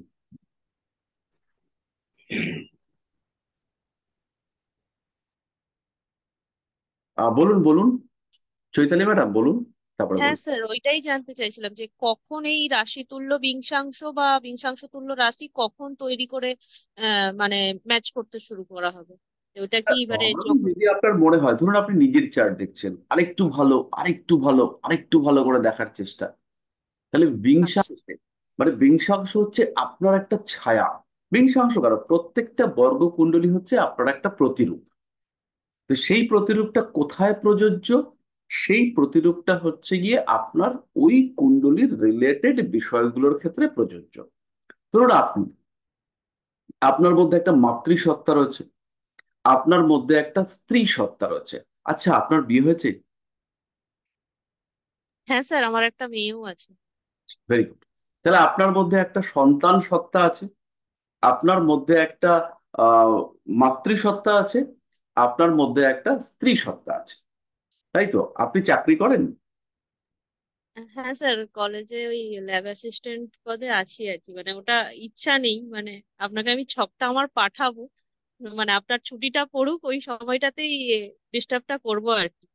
ঠিক আছে, সমস্যা নেই তাতে। তাহলে আপনি একটা চাকরি করেন, তাহলে চাকরি আপনার যাই হোক, আপনার একটা সোর্স অফ আর্নিং সোর্স আছে। তাহলে হুম। ওইখানে আপনি যে রূপে নিজেকে প্রেজেন্ট করেন, ঠিক সেই রূপে কি আপনি বাবার কাছে প্রেজেন্ট করেন নিজেকে? না না। আর বাবার কাছে যে রূপে প্রেজেন্ট করেন, সেই রূপে আপনি আপনার বাচ্চার কাছে নিজেকে প্রেজেন্ট করেন না। না। আবার আপনার বাচ্চার কাছে যেভাবে প্রেজেন্ট করেন, সেইভাবে সেই রূপটা আপনার হাজবেন্ড দেখতে পায় না। না। তাই না? হ্যাঁ হ্যাঁ। তাহলে আপনার মূল জন্মকুণ্ডলী হচ্ছে এটা। আচ্ছা স্যার, সেক্ষেত্রে আমি যদি বলি নবাংশ তুল্য রাশির ক্ষেত্রেও যারা মানে আমি শেষ এইরকম করি, তৈরি করে করে। হ্যাঁ। করি। তাহলে এবার আপনার বিংশাংশ কুণ্ডলী ইন্ডিকেট করবে যে আপনি আধ্যাত্মিক জগতে ঈশ্বরের কাছে যখন নিজেকে রিপ্রেজেন্ট করবেন, তখন আপনার লগ্ন বা তখন আপনার আহ তখন আপনি যেভাবে নিজেকে ওপেন করবেন, সেই ওপেনিং এর সঙ্গে কোন রাশির ম্যাচিং আছে। তাহলে এইখানে সেই ম্যাচিংটা হচ্ছে মেষ রাশির। এটাই যদি আমরা নবাংশ কুণ্ডলিতে চলে যাই, তার মানে ইনি যেহেতু পুরুষ, তাহলে এই পুরুষ মানুষটা নিজেকে রিপ্রেজেন্ট করবেন এই সিংহ লগ্নের মানুষ হিসেবে। ওনার যে রিপ্রেজেন্টেশনটা, সেটা সিংহ লগ্নের মানুষ হিসেবে হবে। ঠিক আছে? হুম। তাহলে যদি আমরা নবাংশ তুল্য রাশি করতে চাই, তাহলে এইখানে আমাদের লগ্ন চলে আসবে। এই ঘরটা হচ্ছে আমাদের লগ্ন হবে নবাংশ তুল্য রাশিতে। হুম। হুম। ঠিক আছে? এবার যদি আমি বিংশাংশ তুল্য দশাংশ তুল্য রাশি ধরি, তাহলে দশাংশ তুল্য রাশিতে আমাদের এটা এসে এসে হলো এই জায়গাটা। হুম। আবার যদি আমরা আহ ধরুন সপ্তাংশ তুল্য রাশি ধরতে চাই, যে উনি ওনার সন্তানের সঙ্গে কিভাবে, মানে ওনার সন্তানদের সঙ্গে ওনার রিলেশনশিপটা কিরকম হবে, তো সেটা হচ্ছে গিয়ে এটা। তাহলে আমি এটাকে মুছে সংখ্যাগুলোকে লিখি, তাহলে সুবিধা হবে। তাহলে এটা হচ্ছে, এই মেরেছে, এটা হচ্ছে L9, এইটা হচ্ছে L10,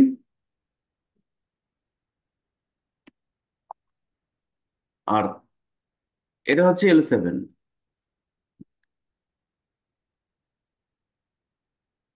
মানে এটা প্রত্যেকটাই হচ্ছে লগ্ন। তাহলে একটা হচ্ছে নবাংশ কুণ্ডলীর লগ্ন, আর একটা দশাংশ কুণ্ডলীর লগ্ন, আর একটা হচ্ছে সপ্তাংশ কুণ্ডলীর লগ্ন। তাহলে এইখান থেকে আমরা বুঝতে পারবো যে পেশাদারি মানসিকতার ক্ষেত্রে বা পেশার ক্ষেত্রে ওনার আউটকামটা কেমন। মানে পেশার ক্ষেত্রে ওনার যখন নিজেকে ওপেন করবেন, উনি পেশার ক্ষেত্রে উনি যখন নিজেকে উন্মুক্ত করবেন, তখন উনি বাকি গ্রহগুলোকে কিভাবে দেখতে পাবেন। যখন উনি ওনার মিসেসের কাছে নিজেকে উন্মুক্ত করবেন, তখন কিরকম ভাবে দেখতে পাবেন। আবার যখন উনি সন্তানের কাছে নিজেকে উন্মুক্ত করবেন, তখন উনি কিভাবে নিজেকে প্রেজেন্ট করবেন বাই নেচার, নর্মাল। তাহলে এবার কি আমি বিষয়টা বোঝাতে পারলাম? হ্যাঁ স্যার, তাহলে বুঝতে পারছি। এইবার এইখান থেকে একটা জিনিস কিন্তু মাথায় রাখতে হবে, মূল কুণ্ডলী এইটা হচ্ছে গিয়ে আলটিমেট। এইটার থেকে বা এইটাতে আমরা যে সিদ্ধান্তগুলো বার করব, সেই সিদ্ধান্তগুলোকে অন্যান্য কুণ্ডলী বা অন্যান্য সাপোর্টিং কুণ্ডলী তারা ব্যাকআপ দিয়ে একটা জায়গা তৈরি করে দেবে, একটা আহ মানে সাপোর্ট দেবে, একটা কিছু, একটা ডকুমেন্ট, একটা এভিডেন্স এসছে, তার সাপোর্টিং এভিডেন্স হিসেবে কাজ করবে এই কুণ্ডলীর এই লগ্নগুলো। বুঝাতে পারলাম? হ্যাঁ স্যার। আর কারোর কোনো প্রশ্ন?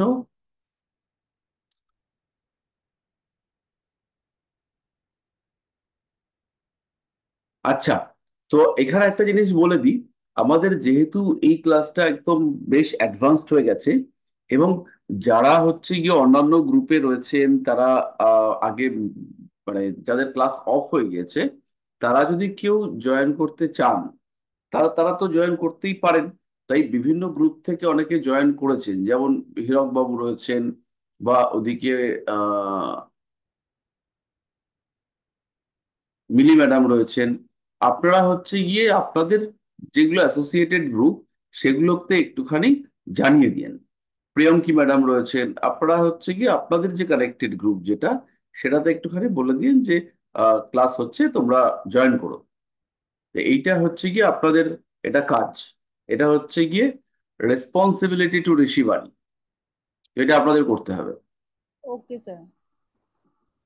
বা যারা যারা আরো রয়েছেন, আহ তো আমাদের মধ্যে ইতিমধ্যে একটা খুব মানে খারাপ এসছে, আমাদের খুব ছোট্ট সহশিক্ষার্থী, মহিলা সহশিক্ষার্থী, সে হচ্ছে গিয়ে আমাদের মধ্যেই রয়েছে। তার মায়ের একটা, তার মায়ের সম্পর্কে একটা বিরাট খারাপ ঘটনা ঘটেছে, এবং তারপরেও সে আজকে ক্লাস করছে। ওর মা মারা গিয়েছেন, তারপরেও সে ক্লাস করছে। এই যে গার্ডস, এটা সবাই দেখাতে পারেন না।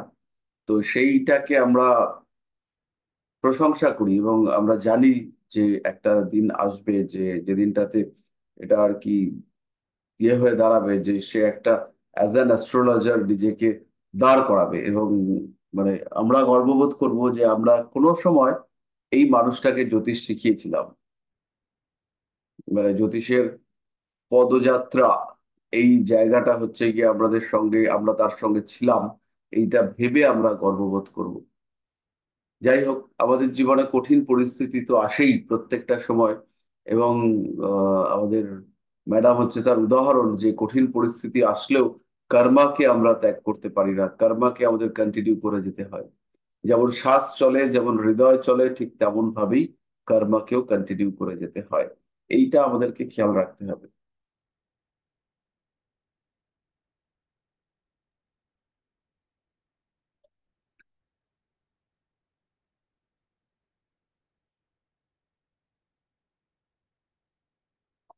তো যাই হোক,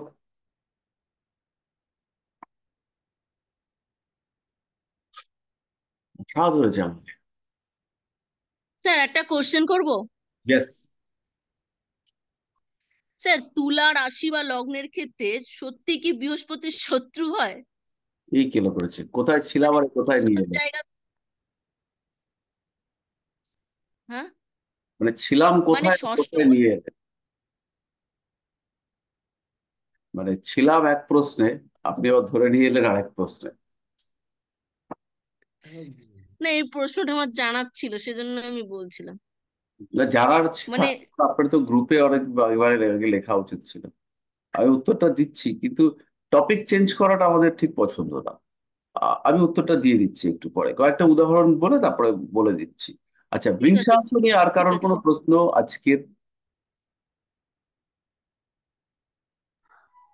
স্যার এটা একবার অ্যাপ্লাই করে নিলে তারপরে যদি কিছু প্রশ্ন থাকে তখন করব। আচ্ছা, এটাকে কিন্তু লুকিয়ে লুকিয়ে অ্যাপ্লাই করতে হবে, মানে আমাদের মতন এরকম না ধুমধাম স্যার, করে। আপনি চাইলে আমি এখন দিয়ে দিতে পারি, আমার ওরকম লুকোনোর কিছু ব্যাপার নেই, কিন্তু না না, যেটা আমরা শিখলাম সেটা চাই অ্যাপ্লাই না, না করলে বলতে পারবো না আমরা চাই না। কিছু ভুল বললাম কিনা। তো এইবার এই ক্ষেত্রে হচ্ছে কি, অ্যাপ্লাই করুন। যদি হচ্ছে গিয়ে দেখেন যে কোনো রকম প্রবলেম হচ্ছে, তাহলে অবশ্যই জানাবেন। আর আশা করি হচ্ছে গিয়ে আপনারা যারা এখানে রয়েছেন, আপনাদের প্রত্যেকেরই স্পিরিচুয়াল অ্যাক্টিভিটিস বা স্পিরিচুয়াল অ্যাক্টিভিটিস এর সঙ্গে কানেকশনস এটা দেখতে পাওয়া যাবে। তো এর সঙ্গে সঙ্গে এই বিংশাংশ কুণ্ডলী থেকে আরো কি কি দেখতে পাওয়া যায়, সেইটা আমরা একটুখানি দেখব। তার মধ্যে প্রথম হচ্ছে ষড়রিপুর আকর্ষণকে ওভারকাম করবার ক্ষমতা, মানে ষড়রিপুকে আমরা কন্ট্রোল করব। আমাদের যে কাম, ক্রোধ, লোভ, মদ, মোহ, মাৎসর্য রয়েছে, একে আমরা নিয়ন্ত্রণ, একে নিয়ন্ত্রণ করবার ক্ষমতা, সেইটা আমরা দেখতে পাবো বিংশাংশ কুণ্ডলী থেকে। এটা এটা সরাসরি স্পিরিচুয়ালিজমের সঙ্গে যুক্ত নয়, কিন্তু আমরা আমাদের চাহিদাকে কতটা কন্ট্রোল করতে পারছি সেইটার সঙ্গে তো অবশ্যই অ্যাসোসিয়েটেড। তাহলে এই জায়গাটা আমরা ঋংশাংশ কুণ্ডলী থেকে দেখতে পাবো। নেক্সট আমরা দেখতে পাবো যেটা, সেটা হচ্ছে শরীরের সঙ্গে মনের সম্পর্ক। শরীর এবং মন কতটা সিনক্রোনাইজড হয়েছে। এই সিনক্রোনাইজেশন ব্যাপারটার মানে হচ্ছে গিয়ে বলা যেতে পারে অঙ্গিবদ্ধকরণ বা এরকম টাইপের একটা কিছু, মানে একটার সঙ্গে আরেকটাকে কোরিলেট করাতে পারছি কতটা। সত্যি কথা বলতে বাংলা মানে না বলতে পারছি না, যদি কেউ জানেন তিনি বলতে পারেন। মানে হচ্ছে গিয়ে একটার সঙ্গে আরেকটাকে অ্যাসোসিয়েট করানো। যেমন ধরুন, আমাদের এই আঙ্গুলগুলোর মধ্যে আঙ্গুল মুড়ে গেল, আমাদের হাতটা জোর পেল, মানে একটার সঙ্গে আরেকটাকে অ্যাসোসিয়েট করানো হলো। তাহলে দেহ এবং স্যার মন ওটা একীকরণ, একীভূত করা বা একীকরণ করা। বিয়ে হতে পারে, এরকম টাইপের একটা কিছু, মানে একটার সাথে আরেকটা।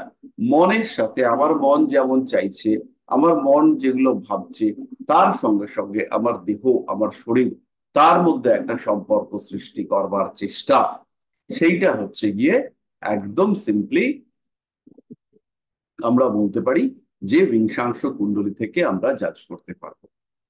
তারপরে হচ্ছে গিয়ে একজন মানুষ, তিনি ভেজ খাবেন না তিনি নন ভেজ খাবেন, তার মধ্যে হিংসাত্মক ব্যাপার কতটা রয়েছে, হ্যাঁ, এই ব্যাপারগুলো আপনি বার করতে পারবেন বিংশাংশ কুণ্ডলী থেকে।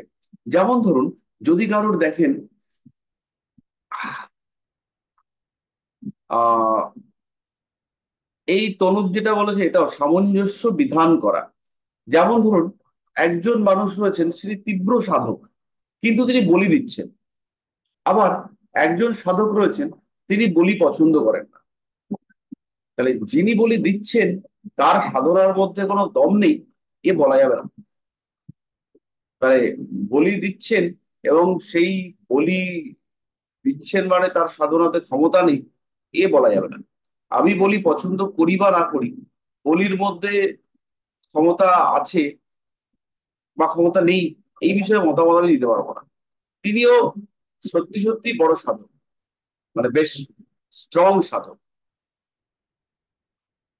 তাহলে এই দুটো মানুষের মধ্যে ডিফারেন্স থাকবে। তাহলে সাধনার মধ্যে হিংসা আছে কিনা, তাহলে যে বলি দিচ্ছে বা বলিকে সমর্থন করছে তার মধ্যে একটা হিংসা, এই বিষয় তো অবশ্যই আছে। তাহলে এই যে হিংসা বিষয়টা আছে কিনা, এটাকে আমরা জাজ করতে পারবো D20 কুণ্ডলীর মাধ্যমে। 3 নম্বর পয়েন্ট কি, আমি তো সাধক, আমার পরিবার আমার সাধনাকে সাপোর্ট করবে কিনা, কিংবা পরিবারের মাধ্যমে আমার সাধনা আরো এগিয়ে যাবে কিনা, এইটা আমি জাজ করতে পারবো D20 কুণ্ডলী। এইখানে আর একটা জিনিস আসবে, সেটা হচ্ছে D20 কুণ্ডলীর সঙ্গে D12 কুণ্ডলী। এই দুটোকে আমরা ম্যাচ করাবার চেষ্টা করি। তাহলে এই দুটো কুণ্ডলী আমার হাতে থাকবে, D1, D12, D20। তখন কিন্তু আমি ম্যাচ করাতে পারবো যে আমার আহ বাবা মা বা আমার পৈতৃক সূত্রে আমি এই সাধনা করবার ক্ষমতা পেয়েছি কিনা। এই দুটো কুণ্ডলীকে যখন আমি দেখবো একসাথে পাশাপাশি নিয়ে, তখন আমার কাছে একদম পরিষ্কার হয়ে যাবে যে আমার সাধনার ক্ষেত্রে আমার পৈতৃক পিতৃপুরুষরা বা আমার বংশানুক্রমিক মর্যাদা সেটা কতটা সাপোর্ট দিচ্ছে। বহু মানুষ আছে যিনি বলেন আমি বংশ পরম্পরায় তান্ত্রিক। আমি পেপারে অ্যাড দেখেছি বংশ পরম্পরায় তান্ত্রিক। তো এই যে বংশ পরম্পরায় তান্ত্রিক এই যে বিষয়টা, আহ, তো এই যে বংশ পরম্পরায় তান্ত্রিক এই ব্যাপারটা, এইটা আমি পাবো কোত্থেকে? এখানে দুটো ওয়ার্ড এসছে, একটা হচ্ছে তান্ত্রিক আর একটা হচ্ছে বংশ পরম্পরা। তাহলে বংশ পরম্পরা আমি দেখবো D12 কুণ্ডলী থেকে, আর তন্ত্র আমি দেখবো D20 কুণ্ডলী থেকে। তাহলে যে লোকটা বংশ পরম্পরায় তান্ত্রিক তাকে আইডেন্টিফাই করতে হবে এবং থেকে একদম D20 কুণ্ডলী এবং D12 কুণ্ডলীকে ম্যাচ করিয়ে।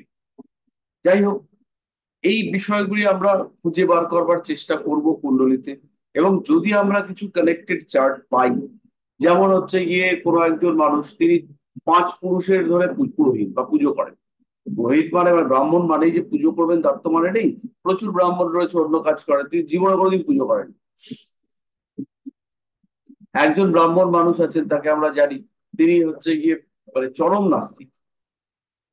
এবার ঈশ্বরকে বিশ্বাস করেন না মানেই যে তিনি আধ্যাত্মিক নন এরকম ব্যাপার নয়, বাট তিনি ঈশ্বরকে বিশ্বাস করেন। মারাত্মক লেভেলের অনেস্ট লোক, সরকারি চাকরি করতেন এবং সরকারি চাকরি করতে গিয়ে প্রচুর বাধা বিপত্তি ফেস করে তিনি চাকরিটা ছেড়ে দিচ্ছেন। আহ আয় আয়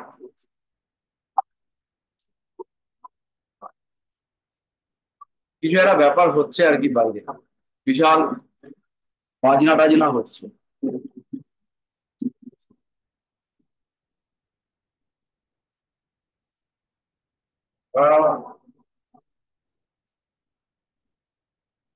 তাও মহা আনন্দে সেখানে গিয়ে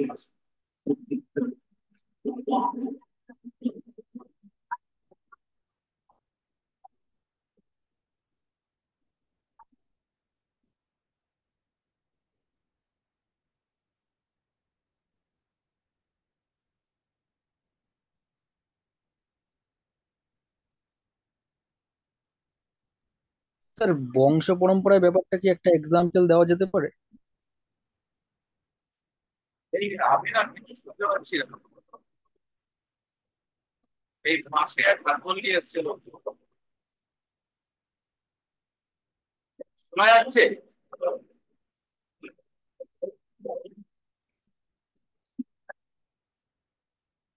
স্যার ওই যে নবরাত্রি গেল না, তারই মনে হয় ভাসান টাসান, মানে আমার এখানেও মারাত্মক লেভেলের ওই চলছে। হ্যাঁ, এবার একটু বলছি।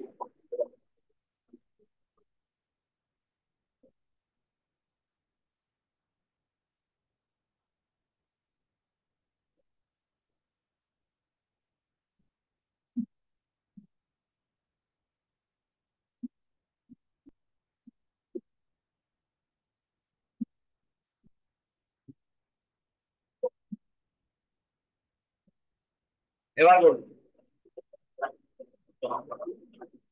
মনে হয় জানা চাইছে। হ্যাঁ হ্যালো। বলো বলো। হ্যাঁ স্যার, বলছিলাম যে বংশ পরম্পরা ব্যাপারটা কি একটা এক্সাম্পল দেওয়া যেতে পারে? বংশ পরম্পরার ব্যাপার মানে হচ্ছে বাবা তন্ত্র ছিলেন, তন্ত্র যখন চর্চা করতেন তার কাছ থেকে তার ছেলে শিখেছেন, তার কাছ থেকে তার ছেলে শিখেছে, এইরকম ব্যাপারটা হচ্ছে বংশ পরম্পরা। এবার এর এক্সাম্পল আমার কাছে নেই, মানে চার্ট কুণ্ডলী সেইটা আমার না কাছে না নেই। স্যার, বলছি যে এটা তো বুঝলাম, কিন্তু মানে কি কি থাকতে পারে এরকম ধরনের যোগ, মানে কি কি যোগ থাকতে পারে সেটা জিজ্ঞাসা করলাম। ও, এখানে হচ্ছে গিয়ে আমাদের যে D12 কুণ্ডলী যেখান থেকে আমরা বংশ পরম্পরা দেখব, সেই কুণ্ডলীতে আর D20 কুণ্ডলী, এই দুটোর মধ্যে রিলেশনশিপটা ভীষণ ভালোভাবে থাকে। তাহলে D20 কুণ্ডলীতে আমি দেখতে পাবো এই মানুষটার মধ্যে স্পিরিচুয়াল অ্যাক্টিভিটিস এর কানেকশন রয়েছে। এবার সেই গ্রহগুলো D12 কুণ্ডলীর ভালো ভালো জায়গা নিয়ে বসে থাকবে, বা D12 কুণ্ডলীতে যে ভালো ভালো যোগগুলো রয়েছে সেই যোগগুলো এই লোকটার D20 কুণ্ডলীটাকে ব্যাপকভাবে প্রভাবিত করে।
কারোর একজনের বাড়িতে অন্নপূর্ণা পুজোর ভাসান দিতে যাচ্ছে। তো যাই হোক, এটা তো মহান উৎসব আমাদের। তাহলে D12 কুণ্ডলিতে যে যে যে যোগগুলো থাকবে, D12 ইন্ডিকেট করছে আমার পিতৃ, মানে আমার পিতৃপুরুষ মাতৃপুরুষ ইত্যাদি ইত্যাদির কানেকশন। তাহলে সেইখানে কিছু কম্বিনেশন পজিটিভলি থাকবে, যেগুলো ইন্ডিকেট করে যে এই মানুষগুলোর সঙ্গে স্পিরিচুয়াল রিলেশনশিপ রয়েছে। তাহলে এখানের যে গ্রহ যোগ বা এখানের যে অ্যাক্টিভ গ্রহ সমন্বয়, সেগুলো আমার D20 কুণ্ডলিতেও অ্যাক্টিভ গ্রহ সমন্বয় হিসেবে কাজ করবে।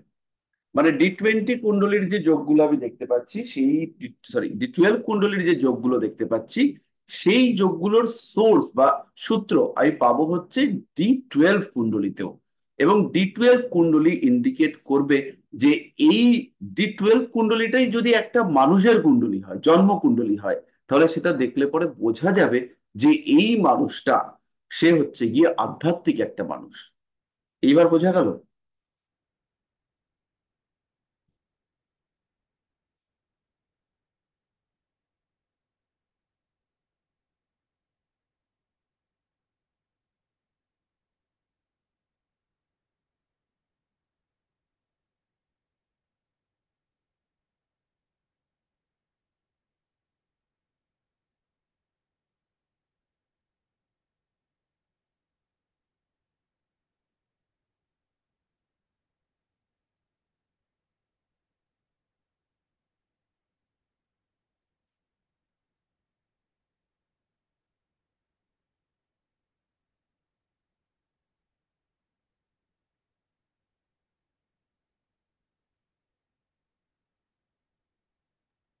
স্যার একটা কোশ্চেন আছে, করবো?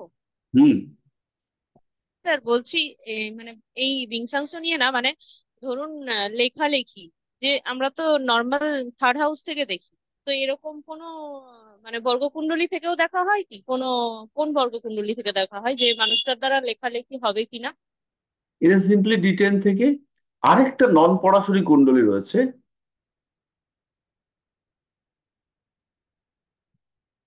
সেটা হচ্ছে গিয়ে D5 কুণ্ডলী। সেখান থেকেও আমরা কিন্তু ওই লেখালেখি ক্রিয়েটিভিটি কিছুটা জাজ করতে পারি।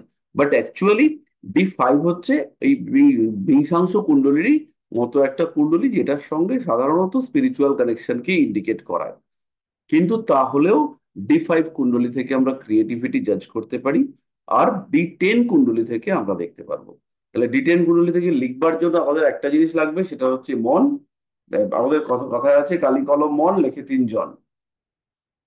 তাহলে কালি কলম লাগবে, আর সেটাকে অপারেট করবার জন্য হাত লাগবে। এখন টাইপেও লেখালেখি করতে পারেন। আর বাট লিখবার সঙ্গে, লেখার সঙ্গে হাতের একটা অ্যাসোসিয়েশন সেটা কিন্তু থাকবে। এবার আপনি বলতে পারেন, আমি তো মোবাইলে বলবো আর লেখা হবে, আমি ভয়েস টাইপ করব। কিন্তু সেই ক্ষেত্রেও আপনাকে হচ্ছে গিয়ে ভয়েস টাইপ করলেও আপনাকে লেখার জন্য মাইন্ডের কোয়ালিটি নিতে হবে। আর লেখনি, এই ওয়ার্ডটা, এইটা হচ্ছে কি কখনোই মোবাইল টাইপের সঙ্গে অ্যাসোসিয়েটেড নয়, বাট থার্ড হাউসকে আপনাকে কানেক্ট করাতে হবে। তাহলে থার্ড হাউসের কানেকশন থাকবে, তার সঙ্গে টেন্থ এর কানেকশন থাকবে, আর তার সঙ্গে সঙ্গে লেখালেখি ব্যাপারটা সেটা হচ্ছে ফিফথ হাউস থেকে আসবে। তাহলে এইখানে আমাদের আরেকটা ঘরকে আমি নেব, সেটা বর্তমান কালের জন্য। যেমন আমি মুখে মুখে লিখি, তো মানে আমি মুখ দিয়ে লিখি, লোকে হাত দিয়ে লিখবে, সবাই হাত দিয়ে লিখবে, কিন্তু কিছু লোক তারা মুখ দিয়ে লিখবেন। এখন মুখ দিয়ে লিখে লোকে মুখে বললো আর সঙ্গে সঙ্গে লেখা হয়ে গেল, ভয়েস টাইপ, কিছু করার নেই। তাই জন্য আপনাকে তিনের সঙ্গে দুইকেও কানেক্ট করাতে হবে। তাহলে 2 অবলিক 3, তার সঙ্গে হচ্ছে 10, 5, 5 হচ্ছে ক্রিয়েটিভিটি, আর তার সঙ্গে সঙ্গে সাকসেস। সেই বিষয়টা আসবে কোত্থেকে? সাকসেস আসবে আমার 11 থেকে। তাহলে 2 অবলিক 3, 5, 10, 11 এই কানেকশন আসবে। পরিষ্কার? হ্যাঁ স্যার, এটা লগ্ন কুণ্ডলিতেই দেখবো না ওই D10-এও দেখতে হবে? D10-এ দেখবেন, D10-এ আরো কিছু লিখবেন, এবার এর সঙ্গে কি লিখছে লোকটা। এবং লিখতে গেলে পরে জেনারেলি তো কেউ গালিগালাজ লিখবে না, তাই কিছু নলেজ গেইন করতে হবে। তো এই যে হ্যাঁ, নলেজ গেইন করবে, তার জন্য একটু বৃহস্পতিকেও দেখে নিতে হবে। আর তার সঙ্গে লেখালেখি করতে বেশ ধৈর্য লাগবে। ওইটাও কি স্যার ওই 4th হাউস না 5th হাউস থেকেই দেখবো? ধৈর্যর সঙ্গে ফোর্থ হাউসের সম্পর্ক নেই। ধৈর্য, ফোর্থ হাউস হচ্ছে কনসেন্ট্রেশন। ধৈর্য ধরে বসে আছে, কিন্তু কনসেন্ট্রেশন করতে পারছে না, দিতে পারছে না, মনের মধ্যে নানান চিন্তা, তখন ফোর্থ হাউস। আর বসতেই পারছে না। স্যার এই প্রসঙ্গে একটা কথা জিজ্ঞেস করব, হ্যাঁ। নাকি টপিক চেঞ্জ হয়ে যাচ্ছে অন্য দিনকে? না, আমাদের টপিক শেষ। এবার আমরা হচ্ছে কি ওই বলবো বৃহস্পতি কেন শত্রু সেটা বলবো। আচ্ছা, তাহলে এইটার ব্যাপারে একটা প্রশ্ন করি। এই যে উনি লেখালেখির প্রশ্নটা তুললেন, যে কারা, এই যে এখন সব ইউটিউবে শোনা যায় না প্রচন্ড ভূতের গল্প টল্পগুলো হয়, এরা মানে কোন জায়গা থেকে আর কি স্ট্রং হয়? এই মেরেছে। মানে সে বুঝতে কি পারিনি, ধরনের লেখাটা লিখবে? বুঝতে পারিনি। কি ধরনের লেখার উপর তার দখল থাকবে? মানে কবিতা বলুন, গান বলুন, বা ভূতের গল্প বলুন, বা মানে কি বলবো আপনার পারিবারিক গল্প বলুন, এইগুলো কি কোনো দেখার ব্যাপার আছে?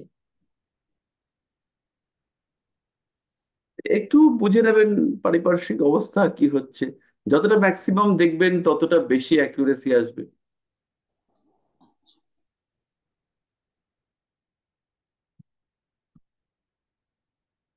স্যার, আপনার এই স্যার ক্ষেত্রে আপনারই যদি মানে লগ্ন কুণ্ডলীটা দেখছি স্যার, বলবো কি হ্যাঁ, বলুন। মানে লেখালেখি নিয়ে আপনি ওটা বলছি যে এক্ষেত্রে তো লগ্নপতি হচ্ছে চতুর্থে, আর ষষ্ঠপতি আর একাদশপতি শুক্র, না ষষ্ঠপতি না, চতুর্থপতি আর একাদশপতি শুক্র, সে ষষ্ঠে বসে রয়েছে। প্লাস 3, আমি 5। বলে দিই, আমি হ্যাঁ, শান্তি না করে বলে দিই। এখানে হচ্ছে গিয়ে সরাসরি 3, 5, 11 কানেক্টেড হয়েছে, ঠিক আছে। আর 5, আমার কুণ্ডলিতে দুটো যোগ আছে, যে দুটো যোগ হচ্ছে খুব স্ট্রং।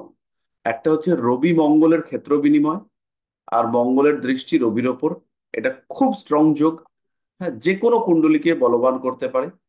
আরেকটা যোগ হচ্ছে গিয়ে মঙ্গল আর বৃহস্পতির ঘনিষ্ঠ সহাবস্থান, অতি ঘনিষ্ঠ সহাবস্থান, একদম ক্লোজ। এটা অত্যন্ত স্ট্রং যোগ, এবং এই যোগগুলোকে পাওয়ার দিচ্ছে তৃতীয় শনি।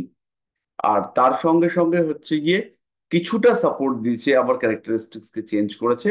সেটা হচ্ছে গিয়ে অষ্টমে কেতু, ষষ্ঠে শুক্র। এগুলো কিছুটা কিছু আমার থেকে নিয়েছে, কিছু না, অনেক কিছু নিয়ে নিয়েছে, কিন্তু তার সঙ্গে সঙ্গে কিছুটা দিয়েওছে। এই দিয়েটি আমাকে আর কি ডিগবাজি খাইয়ে দিয়েছে। তাতে আমি কখনো লিখি, কখনো এটা করছি ওটা করছি, চলে চলে যাচ্ছে।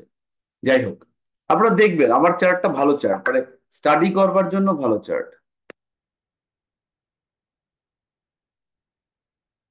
আচ্ছা, এরপরে হচ্ছে গিয়ে আহ কে যেন ছিল, পড়ে করেছিল প্রশ্ন, তাই খুঁজে বার করি। বৃহস্পতি, বৃহস্পতি, মৌমিতা, বৃহস্পতি। তো তুলা লগ্নের জন্য বৃহস্পতি শত্রু গ্রহ, এটাতে কোনো রকম কোনো সংশয় নেই।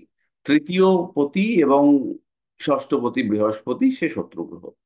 এবার একটা এক্সাম্পল দিই। তো আমরা তো সবসময় ভাবি বৃহস্পতি ভালো গ্রহ, বৃহস্পতি ভালো গ্রহ। আমার বেশ বছর 3-4 আগের একটা ইভেন্ট, একটা চার্ট প্রেডিকশন। এক ভদ্রমহিলাকে আমি প্রেডিক্ট করেছি যে তুলা লগ্ন, তার হাজবেন্ড ওয়াইফের মধ্যে ডিভোর্স করবে কি করবে না, আবার একসাথে থাকবে, এই নিয়ে একটা খটোমটো খটোমটো চলছে। তো আমি, যেহেতু বৃহস্পতি সপ্তমে ঢুকবে, এরকম একটা ব্যাপার, এটা অনেক দিন আগের, এটা প্রায় 12 বছর আগের কথা, অনেক আগের, 12 বছর আগের। কারণ বৃহস্পতি মেষে ঢুকেছে, মনে আছে আমার। তো বৃহস্পতি হচ্ছে গিয়ে তুলা ইয়েতে রয়েছে, বৃহস্পতি 6th হাউসে ছিল, সেখান থেকে বৃহস্পতি মেষে ঢুকবে। তো আমরা ভেবে রেখেছি যে বৃহস্পতি মেষে ঢুকবে, ব্যাপারটা তো ভালো হবে, পজিটিভ হবে, এটা ভালো সিম্বল। ও মা, যেই মাত্র বৃহস্পতিটা ঢুকলো, মোটামুটি 1.5 মাসের মধ্যে পেপারসে সাইন হয়ে গেল, মিউচুয়াল ডিভোর্স হয়ে গেল। এবারে এখানে বৃহস্পতি কিন্তু সেপারেশনটা করালো, কিন্তু কিরকম সেপারেশন করালো? মিউচুয়াল, নির্ঝঞ্ঝাট, অশান্তিবিহীন সেপারেশন করিয়ে দিল। তাহলে ওর যে ফ্যামিলি লাইফ, সেটাকে শেষ করে দিল। অন্যদিকে হচ্ছে গিয়ে ওর যে অশান্তি হতো, ওর যে ঝামেলা হতো হাজবেন্ডের সঙ্গে, সেইখান থেকে ওকে মুক্তি দিল। তাহলে বুঝতে পারলেন এবার ব্যাপারটা? এখানে আপনি যদি বলেন যে আমি বৃহস্পতি, বলবো স্যার, স্যার আমি যে বিষয়টা বুঝেছি এক্সপিরিয়েন্সে, আমি আমার তুলা লগ্নের কুণ্ডলী, এবং আমি আপনার কাছে বলেছিলাম একবার ফোন করে যে আমি খুব মেন্টাল স্ট্রেসে আছি, এবং আপনি আমাকে বলেছিলেন নীলার সাথে জুপিটারকে সাজেস্ট করতে, এবং সেজন্য আমি পোখরাজ করেছিলাম। আমি আপনাকে বলেছিলাম, মৌমিতা ঘোষ। হ্যাঁ হ্যাঁ, এবার আপনি আমাকে পোকরাজ সাজেস্ট করেছিলেন তুলা লগ্নে, আমি পড়েছিলাম। আমি এটা পড়ে যেটা ফিল করেছি, আমার যেহেতু আমার মেষ রাশি, সেহেতু আমি মানসিক দিক থেকে একটু শান্তি পেয়েছি। কিন্তু আমি যেটা দেখেছি সমাজের ক্ষেত্রে, আমি যেখানে জব করি, সেখানে আমি যেন যে কথাটা বলছি সেটাকে নেগেটিভ সেন্সে নিয়ে আমার শত্রু হয়ে যাচ্ছে সবাই। এইটা আমি ফেস করেছি। তাহলে বৃহস্পতিটা কোথায় আছে আপনার চার্টে?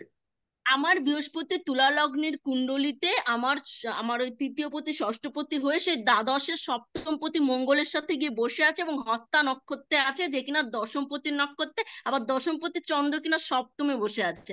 বর্তমানে মেষ রাশিতে যে গোচর করছে, এবং এর জন্য আমি খুব ভুগছি কাজের জায়গায়। আমি খুব ভুগছি, আমি জানি না আমি কিছুটা রেস্ট পাবো কিনা। মানে এবার তো বৃহস্পতি চেঞ্জ হচ্ছে, মানে বিষে যাবে, তাহলে কি একটু আমি রিলিফ পাবো স্যার?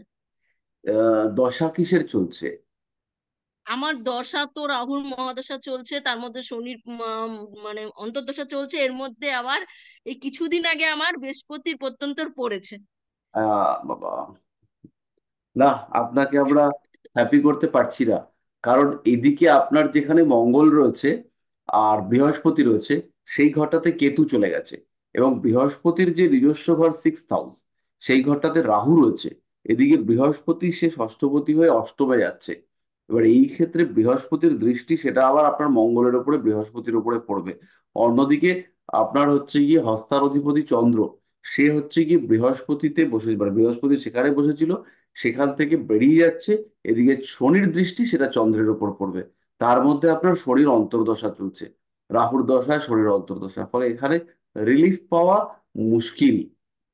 তো ফলে হচ্ছে কি, এখানে কিছু আহ মানে মেন্টাল বিহেভিয়ার চেঞ্জ করতে, মেন্টাল বা এক্সটার্নাল বিহেভিয়ারে কিছু চেঞ্জ করতে হবে, যাতে আপনি, আপনাকে বেশি স্ট্রেট ফরওয়ার্ড হওয়া যাবে না। কথা বলতে বলতে এক্সাইটেড হয়ে যাচ্ছেন, এখানে কথা বলতে বলতে আপনি মানে হয়ে যাচ্ছেন, রেস্টলেস হয়ে যাচ্ছেন। তো এই যে ব্যাপারটা, এইগুলোর উপরে কন্ট্রোল আনার জন্য আপনাকে রেগুলার প্র্যাকটিস করতে হবে। আর বাইরে কি হচ্ছে সেগুলোকে আস্তে আস্তে, আহ, সেই ঘটনাগুলো থেকে নিজের অন্তর্মনকে ধীরে ধীরে রিলিফ দেওয়ার চেষ্টা করতে হবে। তো এইগুলো হচ্ছে কি আপনাকে শিখতে হবে। না হলে এই যে গ্রহ কম্বিনেশন, আপনি হামানদিস্তা জানেন? হামানদিস্তা, হ্যাঁ, হামানদিস্তা বাংলা বলে সেটা বুঝলাম। ছেচনি পোতা। আমার আপনি হচ্ছে গিয়ে আসলে স্যার, হামানদিস্তার মধ্যে আছেন, মানে আপনি নড়াচড়া করে যেদিকেই যান না কেন, সেই ক্ষেত্রে আপনাকে ওইটা খেতে হচ্ছে। এবার বৃহস্পতি দ্বাদশে রয়েছে, তাহলে আপনাকে এই বৃহস্পতিকে অ্যাকসেপ্ট করতে গেলে, তাহলে দূরে কোথাও, অনেকটা দূরে চাকরি নিয়ে চলে যাওয়ার একটা চিন্তা ভাবনা করতে হবে, যেটা হয়তো দেখা যাবে যে ফ্যামিলির দিক থেকে আপনি সাপোর্ট পাচ্ছেন না, বা পরিবার আপনাকে ছেড়ে থাকতে পারছে না, বা এই টাইপের কিছু না কিছু ডিস্টারবেন্স আসবেই। কারণ এইখানে হস্তা নক্ষত্রে যেহেতু এরা রয়েছে, আর হস্তার অধিপতি আপনার হচ্ছে গিয়ে সেভেন্থে বসে আপনার রাশি লগ্নকে দেখছে, তুলাকে। ফলে এখানে আপনি চট করে আলাদা হতে পারবেন না। এবং যেহেতু হচ্ছে গিয়ে তুলা, আচ্ছা আপনার শনি কোথায় আছে? পঞ্চমে শনি পঞ্চমেই আছে। পঞ্চমে শনি বসে রয়েছে। এবার শনিকে আমরা সবসময় চাইবো যে সে যেন উপচয় স্থানে থাকে, 3, 6, 10, 11। এবার সে পঞ্চমে বসে থেকে আপনাকে এত ডিস্টার্ব করবে মেন্টালি, হুম, মনে হবে আপনি জঙ্গলে গিয়ে শান্তি পাবেন। এ হচ্ছে গিয়ে শনি, মানে শনি একদম যত বলবান হবে চার্টকে তত উৎপাত করার। বলতে চাচ্ছি স্যার, মানে আমি এটাই বলতে চাচ্ছি, আমি যে সামাজিকতা হওয়ার জন্য আমি যে ফোকাসটা পড়লাম, ওটা পড়ে দেখছি আমার সমস্যা এত, মানে সমস্যা বলতে কি, মানে আমার কাজের জায়গাটা মনে হচ্ছে অনেক কাজ করি, কিন্তু আমার মধ্যে যেটা ফিল হচ্ছে যে যাই বলছি তাতে দোষ হয়ে যাচ্ছে। যাই হোক, আহ তাহলে এই আর কি, তাহলে আজকের মতো এই পর্যন্তই থাক। আমরা পরের দিনের চারটা ক্লাসটা কিন্তু ভীষণ ইম্পর্টেন্ট ক্লাস হবে, চতুর্বিংশাংশ কুণ্ডলী। এটা ভীষণ এফেক্টিভ, এসেনশিয়াল একটা কুণ্ডলী, আপনারা মিস করবেন না। আর যে কথাটা বললাম যে আপনারা আপনাদের নিজের নিজের ব্যাচে একটু জানাবেন ক্লাস অ্যাটেন্ড করবার জন্য, তাহলে হচ্ছে গিয়ে ব্যাপারটা ভালো হবে, তারাও আর কি জানতে পারবেন। তাহলে আজকের মতো এই পর্যন্তই। Good night sir. Good night sir. Night. Good night sir. Good night sir.